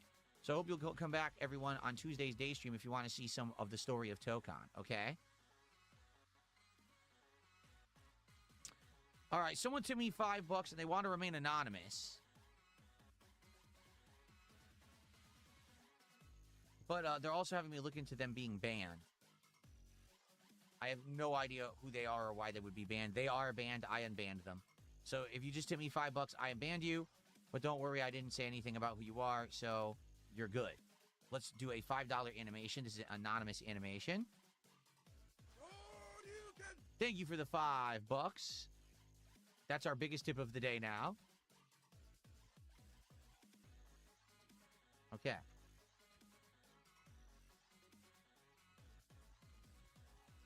All right, we're at $66 of support. That's good early support, everybody. Thank you so much for that. I appreciate that.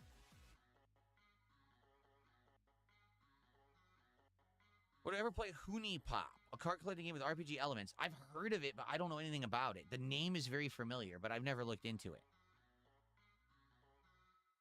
Yeah, Layla. Layla says, I ended up buying Pokemon Legends ZA DLC. I should have listened to you. It's just grinding. It is. It's so much grinding. There is story in there. Don't get me wrong. There's story in there, and the story can be interesting, but they make you grind so much to get to the story. It's not worth it, in my opinion. It's really frustrating, you know, trying to get through that story.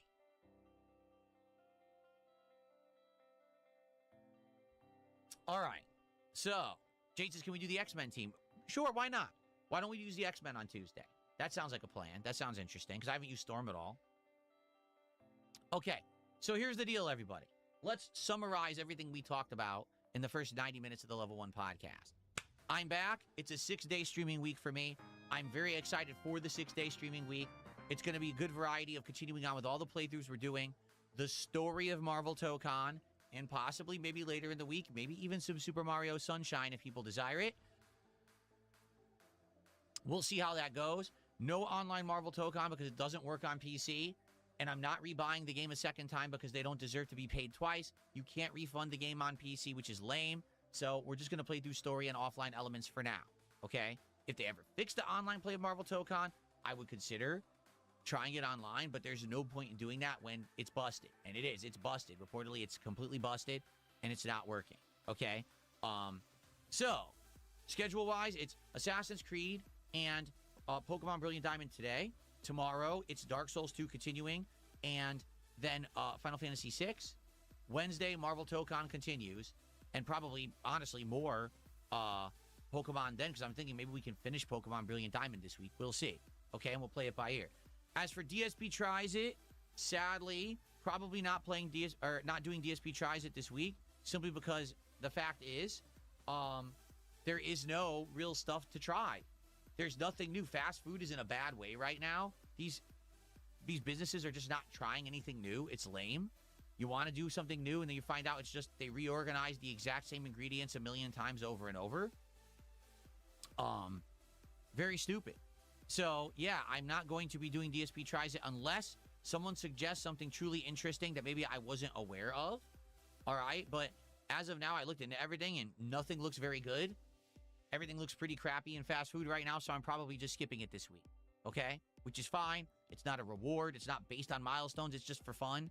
Since we can't have fun because there's nothing new, we'll come back to DSP Tries It when there's something new to try. If you have a suggestion, if something new is coming out, please share and let me know. But outside of that, I'm just going to kind of hold off on DSP Tries It for now, okay? And as for cards, right now, we're opening Yu-Gi-Oh! Chaos Origins and Pokemon Surging Sparks. Dependent on how the week goes, if we get big surges of support, I might get more. Oh, that is the other thing I wanted to talk about. If you remember, back when we were talking about cards on Thursday morning's podcast, a big suggestion that I got was Dragon Ball, right? And we were looking it up, and I was actually looking at the availability of these Dragon Ball cards. So, Dragon Ball Super TCG, and it was called, it wasn't Fusion, it was called Masters, right? Yeah.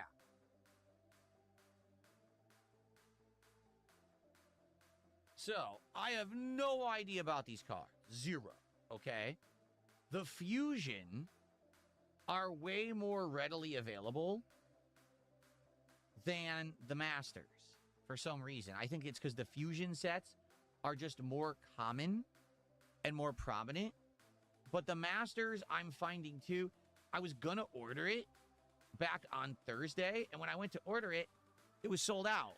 I was like, you got to be kidding me. But it looks like over the weekend that I wasn't here, they restocked, okay?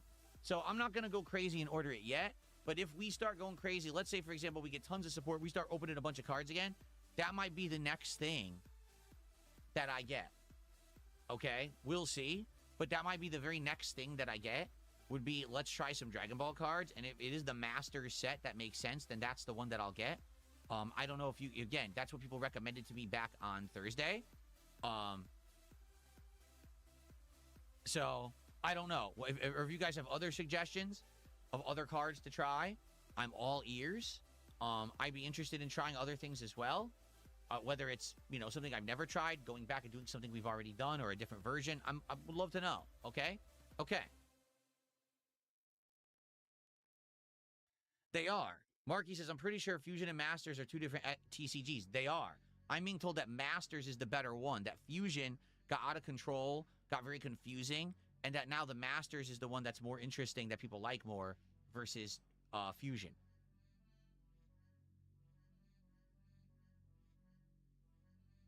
Man, I got a lot of messages coming in. First of all, Jessica, thank you for $10. I really appreciate the $10 super chat. They said, welcome back. Hope you had a great weekend. I sent you an email over the weekend. Let's have some fun. Thank you. I got a bunch of emails after Thursday.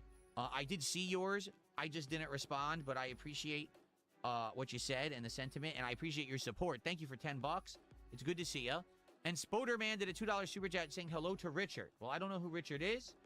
If you're speaking to Review Tech, is he watching me? I wouldn't be shocked if he is. It's, you know. But thank you for $2 there. Okay. Nobody says, why not try different kinds of Campbell's canned soups? Because I don't think that would be very interesting. That's why. Let's see here. Did I try the new pub burger from Wendy's? This is exactly the point I'm making, all right? Give me 1 second.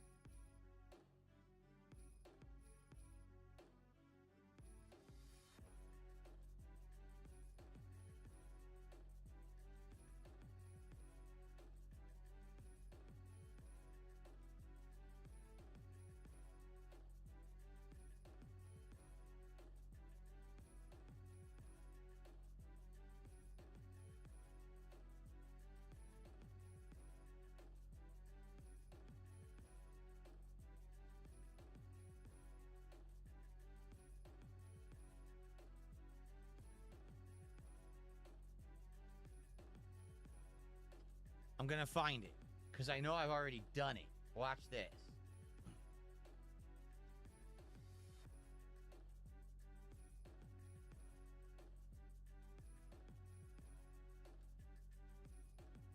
There it is. Yep. Okay. Ready?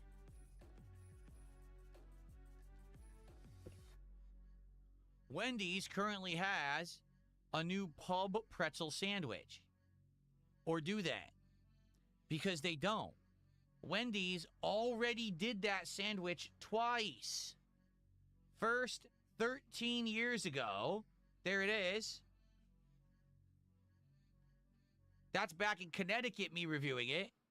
13 years ago. And then they did it again 6 years ago. And I sat right here and ate then too.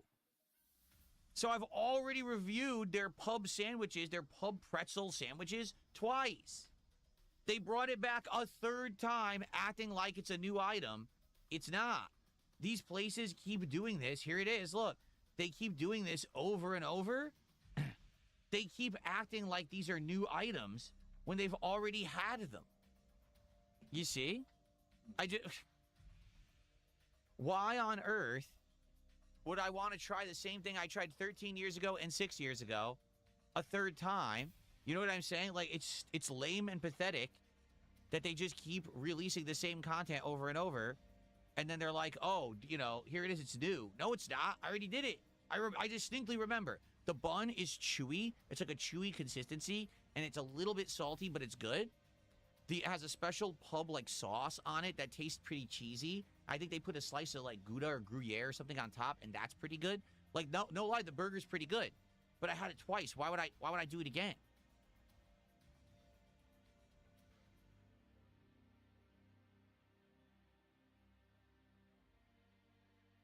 Okay.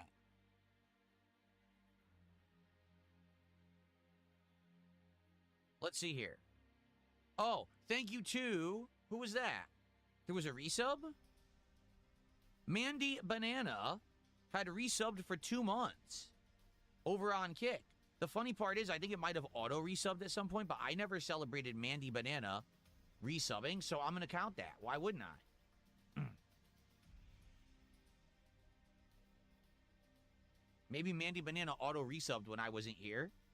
So thank you, Mandy Banana, for continuously supporting me on Kick. I appreciate that. Thank you, thank you.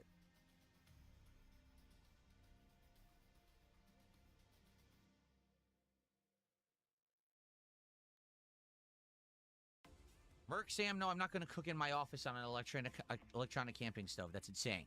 Absolutely not. Marky says, oh, so now Wendy's is a gacha game with returning banners. Yeah, exactly. Every time that they run out of ideas, they say, what's an idea from the past that that worked, but we decided not to keep? Let's just bring it back again. And they do.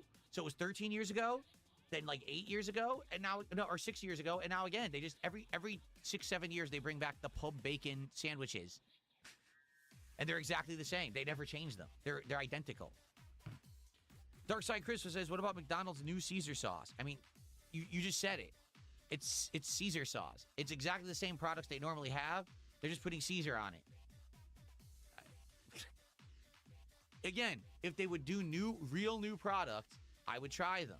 They're not doing real new products. Just because they have a new sauce, what am I going to review? Okay, the sauce tastes like Caesar. Or it's a little watery. Okay? It sucks. I want true new products, right?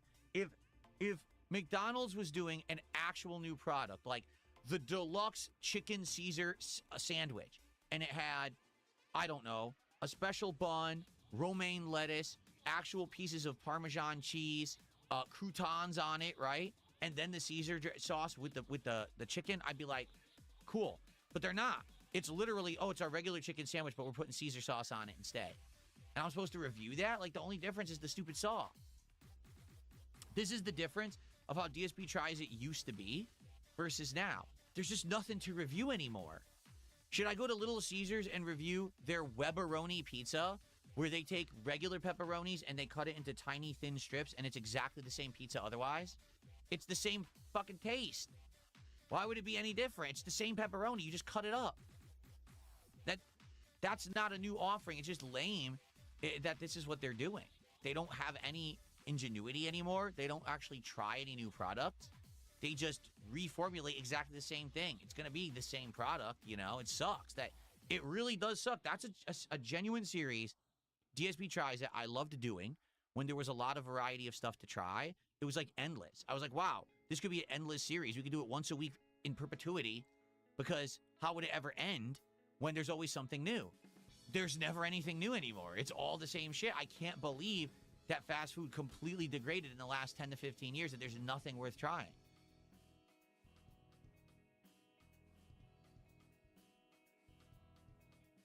Who do I think has better food overall, McDonald's or Burger King? It's a tough question. Personally, I don't think Burger King has had good chicken in a long time. Even their regular, like, original chicken sandwich, I don't like the plain version. Recently, I just had the one that was like the BLT version. I thought that was pretty good. But standard chicken at Burger King is not very good. I like the Whopper. I will eat the Whopper. I think it's consistently good. Okay, in that regard.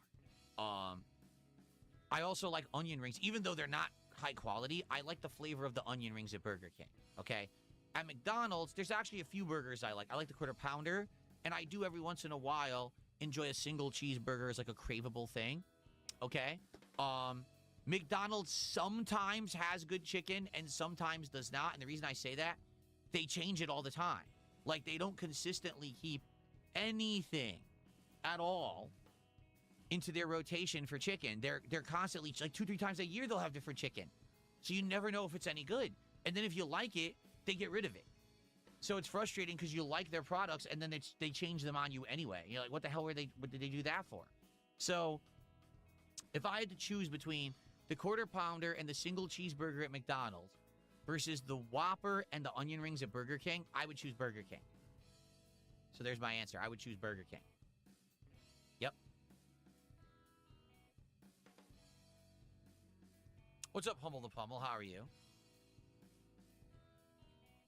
Voided Punk Goth Girl, we have tried local restaurants. And in fact, there's been quite a few different local things that I've done taste tests on that I've enjoyed. But the problem is the truly original, interesting ones have already been done. I've already done Katsu Burger twice.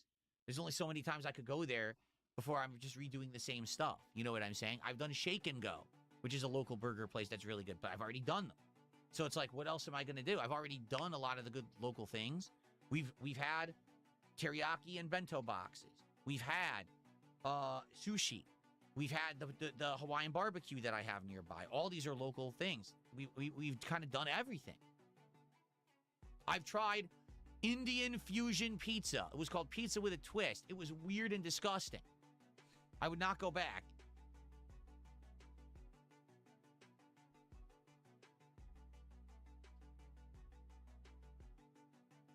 What's up, Carly Snail? How are you? Would I ever eat a sandwich that was dropped on the ground? Depends on what ground. It depends on if I dropped it and I know how long it's been there. Like, if I bought a burger and I was about to eat it, I just dropped it right on the ground, and I look and it's not filthy or anything, I'd probably just brush it off and eat it. But if I was walking along and I see a burger sitting on the ground, no, I'm not going to pick it up and eat it. It's disgusting. I have tried In-N-Out Dark Side Chris. Sadly, we don't have it in Washington State. It's something that people want in Washington State, and I think there actually is one moving in, but not near me. But no, we don't have it here. The one time I tried it, it was way overrated. I had it in like 2012, and I just was not impressed at all. Why don't we do something like crab legs instead of fast food? Because crab legs need to be eaten at the restaurant. Like, let's say, for example, one day I decide with my wife, and we plan, we're going to go to a nice seafood restaurant nearby.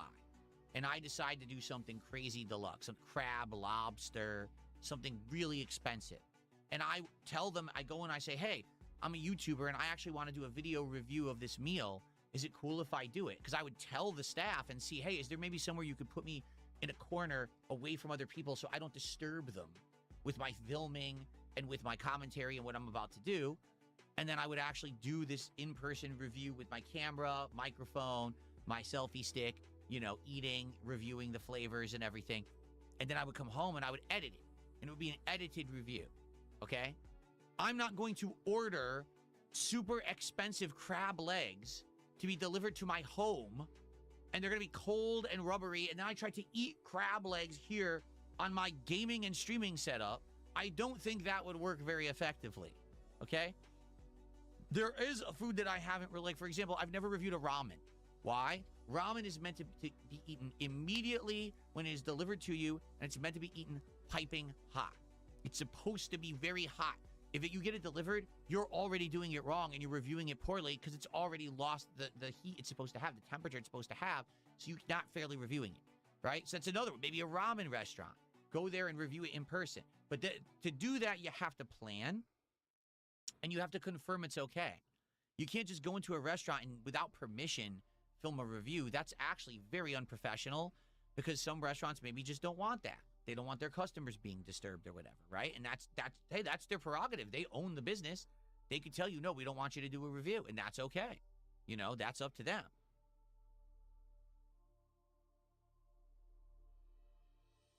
Yes, I did. Marky said, did you know in the 30s lobster was considered a poor person's food?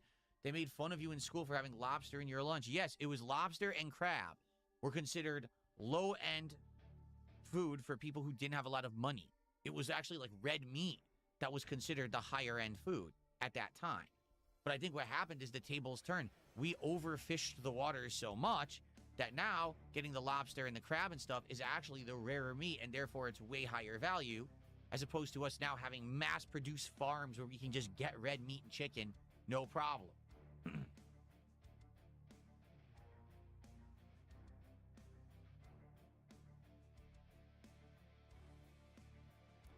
Would I do a DSP tries it for candy from around the world? Yes. However, I tried that and it didn't work. Don't you remember I bought treat boxes from like Japan and other places? And I tried it and no one really cared. They weren't very successful. So I stopped doing it.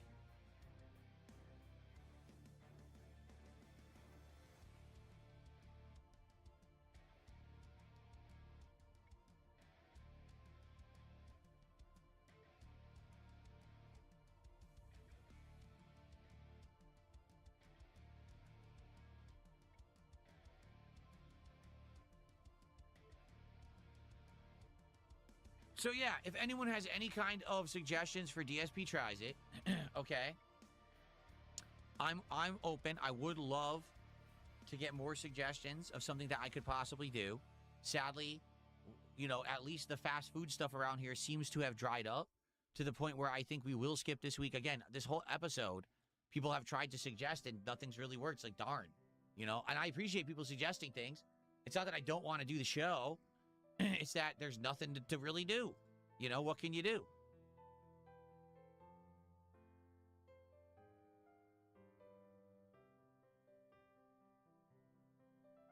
No, I have zero interest in a Mike Klum documentary about EDP. I don't care about EDP. I want to know nothing to know about that guy. I don't give two shits about a supposed pedophile. I don't want to hear his life story. I don't want to hear his sob story. I want nothing about him. I have zero interest. And neither, honestly, should any self-respecting adult who has a life. Why would you care about that guy? So why would you watch the documentary? Don't worry, the documentary will get millions of views. But, you know, giving attention to a pedophile, I don't know about that.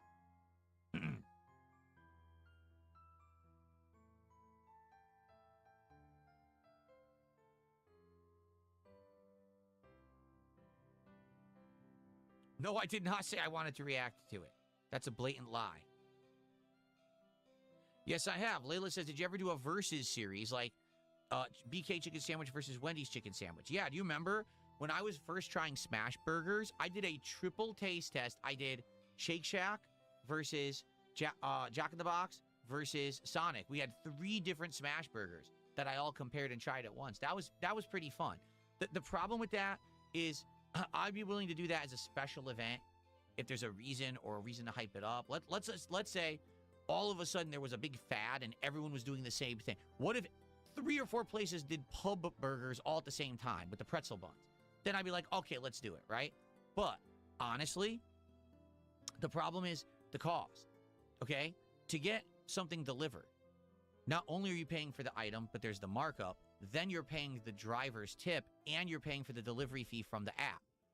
If you're doing that from 3 different businesses, you're basically paying $20 a burger 3 times. Just to order the smash burger right now from Sonic and get just the burger delivered would be $20. So I don't really feel like paying $60+ for a 3-burger meal, of which I'm only going to eat a few bites of each burger. It would be kind of wasteful. You know what I mean? I just don't think I want to do that, nor do I think that that would result in any content that's going to make tons of money. It won't. You know, the video I made of the triple smash burger, I don't even think it made 2,000 views, so probably maybe like $5, maybe 10. You know, so it's not worth it.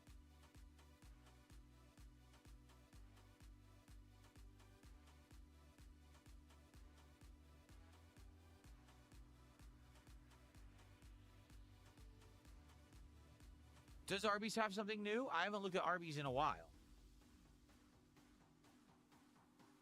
Because I was going to do Arby's. Arby's got a new summertime menu, right? And it was supposed to be the new chicken salad.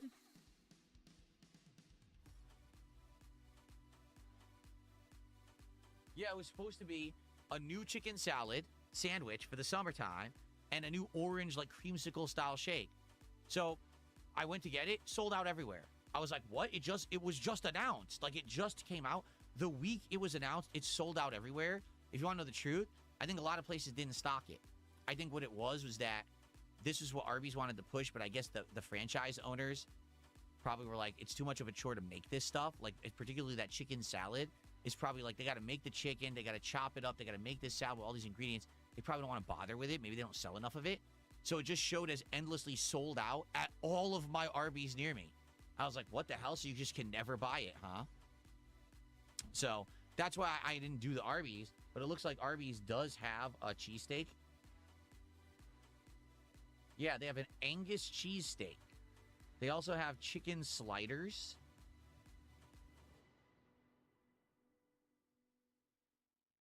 Yeah, so they have the Angus cheesesteak and chicken sliders, it looks like, are the new things at Arby's, possibly. I'm just curious, before I even consider it, is it actually available in my area, right? Let's see.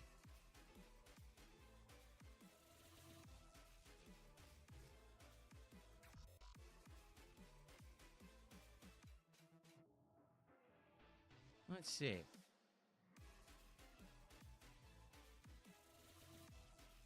Okay, is it available? Yeah, it looks like this is a new Angus cheesesteak. Holy...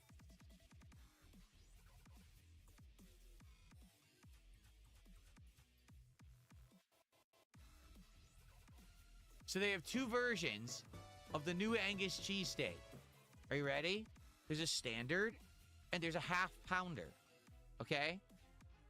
Guess how much the half pound Angus cheesesteak costs at Arby's?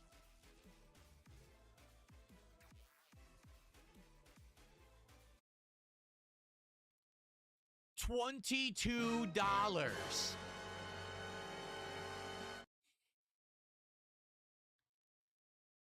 Fast food, huh? Fast food prices. $22 for a sandwich at Arby's.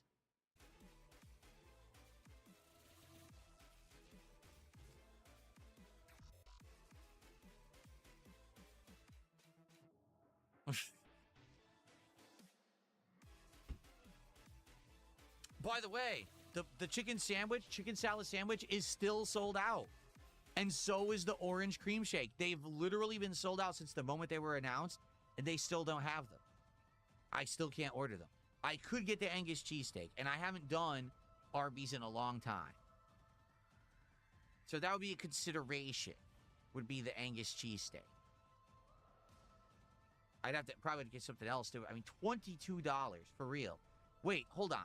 Is that just the sandwich? Oh my God, that's just the sandwich.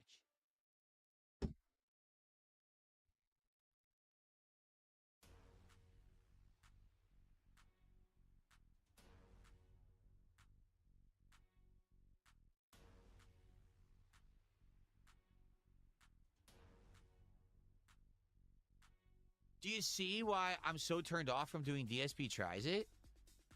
Are they out of their minds? $22 for a cheesesteak. A fast food cheesesteak.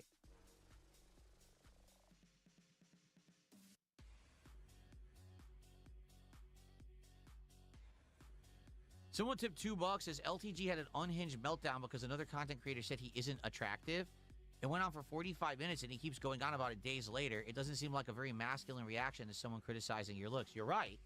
If you're a normal guy, you don't care about your looks. Like right now, I know I'm an ugly, melty-faced, middle-aged dude, right? I'm losing my hair. My hairline is receding. My facial hair doesn't look great. I'm ugly. Why do I care? I'm good. I'm happy. I'm successful. Why do I give a shit about the fact that I'm ugly? It doesn't affect me. I could be ugly as shit. I'm still good, right? That guy, his whole shtick, his whole fucking shtick is that he's good looking. He believes he's attractive. He's not, but he believes he's attractive. He fakes so much. He has filters on his face on his stream. He's got fake hair that you can see moving. You can see it's one piece moving around on his head, glued to his head. He's a complete phony. So for him, and his facade falls away, he has nothing. Because everything about him is fake. His subs are fake. His views are fake. You know, everything is fake. So for him, he's got nothing at all but his looks. So that's his final bastion of success. You know what I'm saying? So, yeah, if someone at all says that he's not attractive, he's going to lose his cool. You can call me ugly as much as you want. Why do I give a shit? I'm good. I'm happy. I got a million positive things going on in my life. Being ugly is not a detriment to my existence, you know? But for him, if he has no looks, he's got nothing. So, oh well. Thanks for the $2. What are we at? I didn't even take a look. We're at $85 to support, guys. We're only 15 away from hitting that first dang milestone. Let's go. Let's hit that first milestone right now, shall we? Let's go. Let's hit that milestone. Let's lock in and say we got our first pack of cards to open today on DSP Pack Rips. And then we only have another 50 to go during the gameplay, and we can do the show at the end of the stream. Let's do it.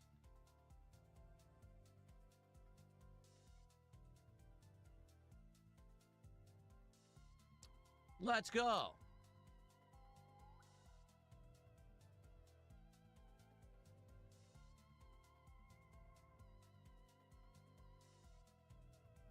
Someone sent me a list of stuff. Look at this. McDonald's has honey, brown butter, bacon, egg, and cheese biscuit. I'm not getting breakfast at McDonald's for DSP tries it. Taco Bell pineapple freeze and pepper jack steak nacho fries. No. Wendy's apple crumble frosty fusion and pretzel bacon pub cheeseburger. Again, we already did the burger, and you know the frosty isn't enough to go there. Shake Shack West Coast loaded fries. Just fries is not enough to do it. Del Taco All American Burger Taco. We don't have Del Taco here. Jack in the Box potato wedges. We just did Jack in the Box for the record. Jimmy John's. We don't actually have a Jimmy John's here anymore. Sonic 99-cent corn dogs only on Thursdays. That's not a DSP tries it. Arby's buffalo chicken sandwich. So Arby's, all it is they're doing a slider with buffalo sauce. I would go there for the cheesesteak over that. So I would say Arby's is a consideration. Dairy Queen's caramel apple cheesecake blizzard. I'm not going to review a ice cream blizzard like that. It's not a meal. Starbucks orange cream beverages. Again, I don't just do drink reviews like that. Carl's Jr. spicy chicken max and triple berry beverages. Carl's Jr.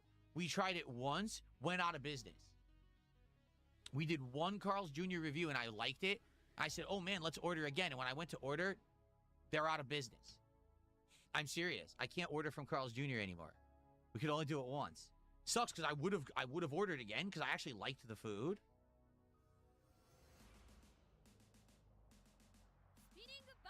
Nothing. The closest Carl's Jr. is 20 miles away. 20 miles away. Holy crap. Damn. Okay, I do have an idea, actually. I'll tell you the idea in a minute. Pizza Hut triple cheese mac and s'more sticks. No.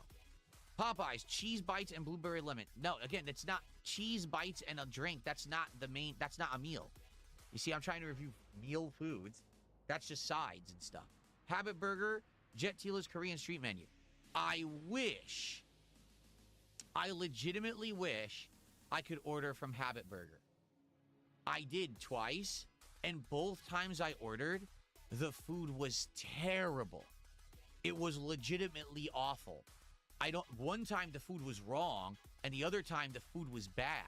So what that tells me is my local Habit Burger doesn't care about to-go orders. I have eaten in person at Habit Burger, and it was actually quite good. But sadly, delivery has been atrociously bad. So I would never waste money on there again. Twice burned, I know that they're not going to be good. And then Applebee's, late night half-price apps. We looked at Applebee's before. The menu looked atrociously bad. So it's a maybe. Maybe eventually we would try Applebee's. But I have an idea. Something here that we've never done, that I haven't had in many, many, many years. And I have no clue if this would be any good. I'm curious if it would. Are you ready? Ready for this? What about Nathan's? Hot dogs, burgers, sandwiches. I haven't done that for DSP Tries It. Ever. Have I? I don't think I ever have. Let's find out.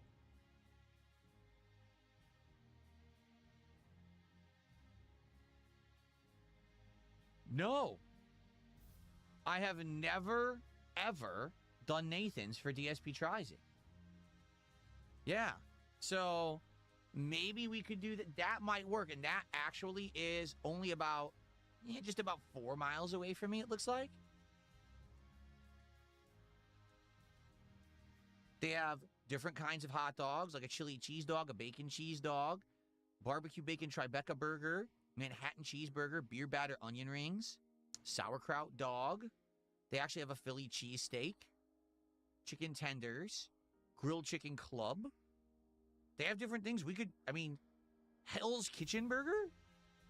I could actually do this multiple times with different things. All right, I'm gonna put that down as a possibility. I think Nathan's or Arby's. I'm gonna put these down as possibilities, okay?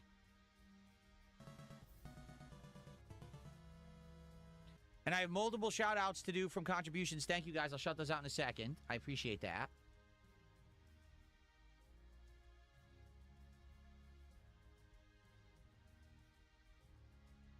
Okay, so.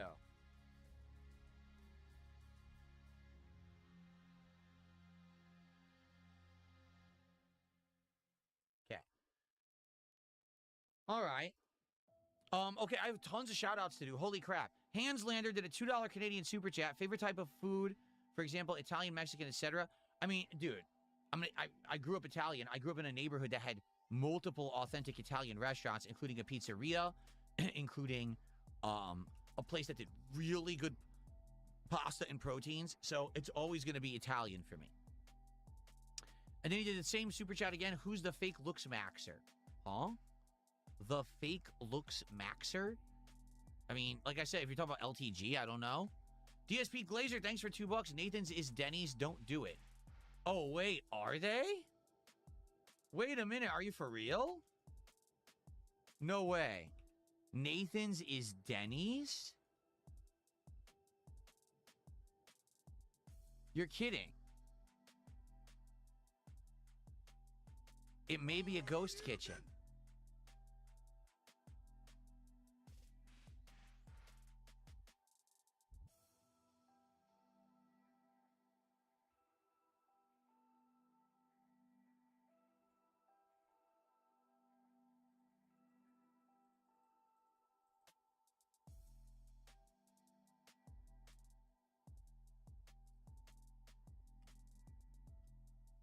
It is. Wow. It's a Denny's, and the Denny's operates multiple ghost kitchens out of their location. Listen to this. Wow. I'm so glad he just told me. Listen to this shit.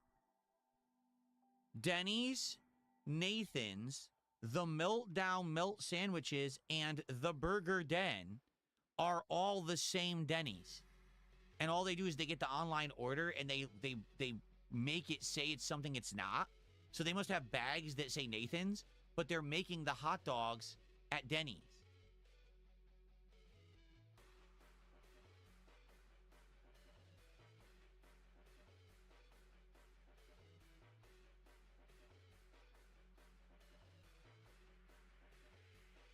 That's ridiculous. How disingenuous is that? So, I mean, I might as well just order from Denny's.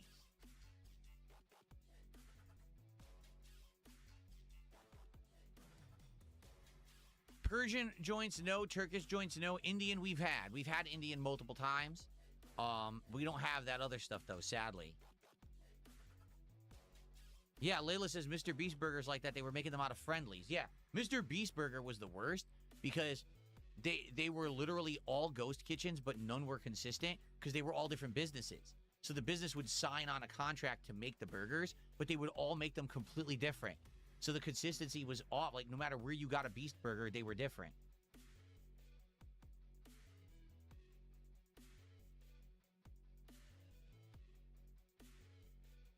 Nothing here says, with fast food quality decreasing, how about ordering fast food you've had before that you liked and see if the quality is decreased? Maybe a favorite fast food item from your childhood. Well, okay. So instead of doing something new, this is an interesting concept.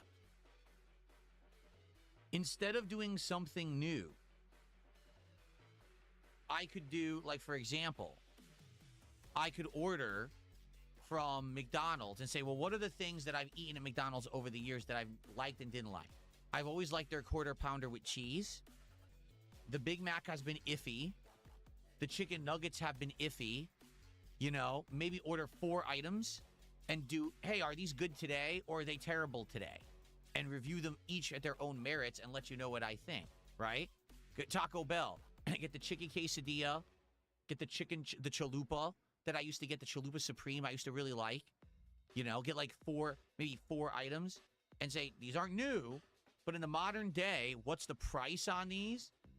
And what's the flavor? You know, is it any good?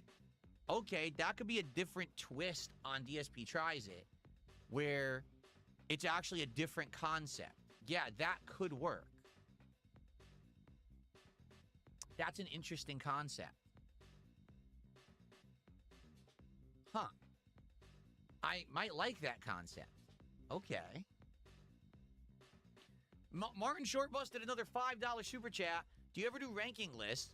Like getting all the popular chips in the chip aisle and eating a few of each. We used to do tier makers, but it wasn't like with live taste test. It was just, oh, we just do a tier maker. Once we did a tier maker of fast food restaurants in the United States, it actually did pretty good. But that was many years ago. But we never done it including the actual tastings. You know what I mean? Guys, we're now at $94 of early support. Thank you so much. I hope you've enjoyed hanging out. We're actually going to start with gameplay soon because I want to at least get 2 hours of gameplay in today of Assassin's Creed Black Flag. So we will begin shortly. I've never heard of a Sansonia's Italian, Darkside Chris. We've tried Mediterranean food. I've had it before. There's other places we could go that aren't the same one that I had before, though. All right, how about... I'm liking this idea of going to common places and just picking things off the menu that I want to try and see if they're any good, regardless of if they're new, just to compare to what I remember or if they're any good. Like, for example, I used to love the Wendy's Frosty. I know for a fact it's terrible now. I know, I've tried it. It's like, wow, that's atrocious. That's nothing like it used to be. And I could explain the difference of what it used to be. I know they sell something they call the Big Bacon Classic at Wendy's. It's nothing like the old Big Bacon Classic. But is it still good? I think I got... This is actually an ingenious idea. Yeah, okay. Cool. All right, how about this? How about... Let's take a week off this week. Just because we've been doing it consistently every week. Like, if you take a look, I've been doing it weekly. 1, 2, 3, 4, 5, 6, 7, like 7 weeks in a row I did it. So let's take a break this week, okay? And then if nothing actually new happens between now and next week, okay, that is what I will do. We will do returning to classic restaurants that you know and love, Wendy's, Taco Bell, Burger King, you know, things we've done, and trying the things that I either used to like or I know what they used to be like, and seeing if they're any good in the modern day. I like this idea a lot, actually, because there's no pressure to have to review something new. And maybe I could potentially get something good that I know I like, but also I'll be shocked if it's still good or if it's not good. What do you guys think of that idea? Okay. Okay, cool. Thank you for the help. And you know what? For the hell of it, we could still try Nathan's. Like, we could order from the Denny's Ghost Kitchen and see if it's any good. If it's terrible, we could be like, this sucks shit. Don't order from this bullshit Ghost Kitchen, right? Interesting. All right. This is excellent. So I think we will. Let's skip this week. Next week, let's figure out what we want to do. But we have a new, fresh idea. So even if current fast food sucks, we can still compare and try different things. I like that. All right. All right. So, folks, I hope that you've enjoyed today's show. I have. I've enjoyed chilling with you. Hanslander just did another super chat. Do you have a favorite Italian pasta dish? Ooh. That's a tough question, too. There's a lot of good Italian pastas. You know? I do, for the record, I prefer red sauce because I know that there's a lot of different cream sauces and you know, vodka sauce. I prefer a traditional red sauce. But as for pasta, like, I like spaghetti. I like linguine. I like, you know, rigatoni. I like penne. I like rotini. I like ravioli filled with something. You know, just cheese, ricotta cheese, or maybe you get like lobster ravioli or something like that. You know, I like a lot of different tortellini. I actually really like tortellini. So anyway, all right, guys, let's end the show. It's been 2 hours. Wow, it's been almost 2.5 hours. Let's end the show. Let's get set up and get started for gameplay. Because like I said, I want to get at least 2 hours of Assassin's Creed. Thank you so much for the early support. Let's keep it going so we can open some Yu-Gi-Oh cards today and see what they're all about. And thank you for a great start to the week. Okay? So quick reminder, everybody. This is a normal 6-day streaming week. I'm here today through Friday. It will be a good variety of content, including many different games. The possibility of a new one. We'll see. We'll see how things go. The podcast will likely return this coming Friday, and if there's a reason to have it in the middle of the week, we'll do it then as well, but you're going to see some DSP morning shows in its stead. Thank you for a great return show. I had a great time. I'll see you all week long, and I'll see you for sure on the Level 1 podcast returning this coming Friday. Peace out, everyone. I'll see you then. Bye-bye.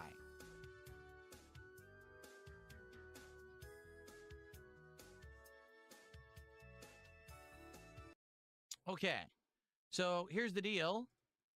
I'm going to start playing games very soon, in fact. However, number one, I want to... what am I doing? I'm not even facing the right camera. Number one, I want to go grab my iced coffee for the afternoon. And number two, I want to use the restroom quickly. So if you guys could give me like 5 minutes just to go grab my coffee and use the restroom, we'll play for an hour. Then I'll probably go on a real break, because this won't be a real break. This will be a very quick one.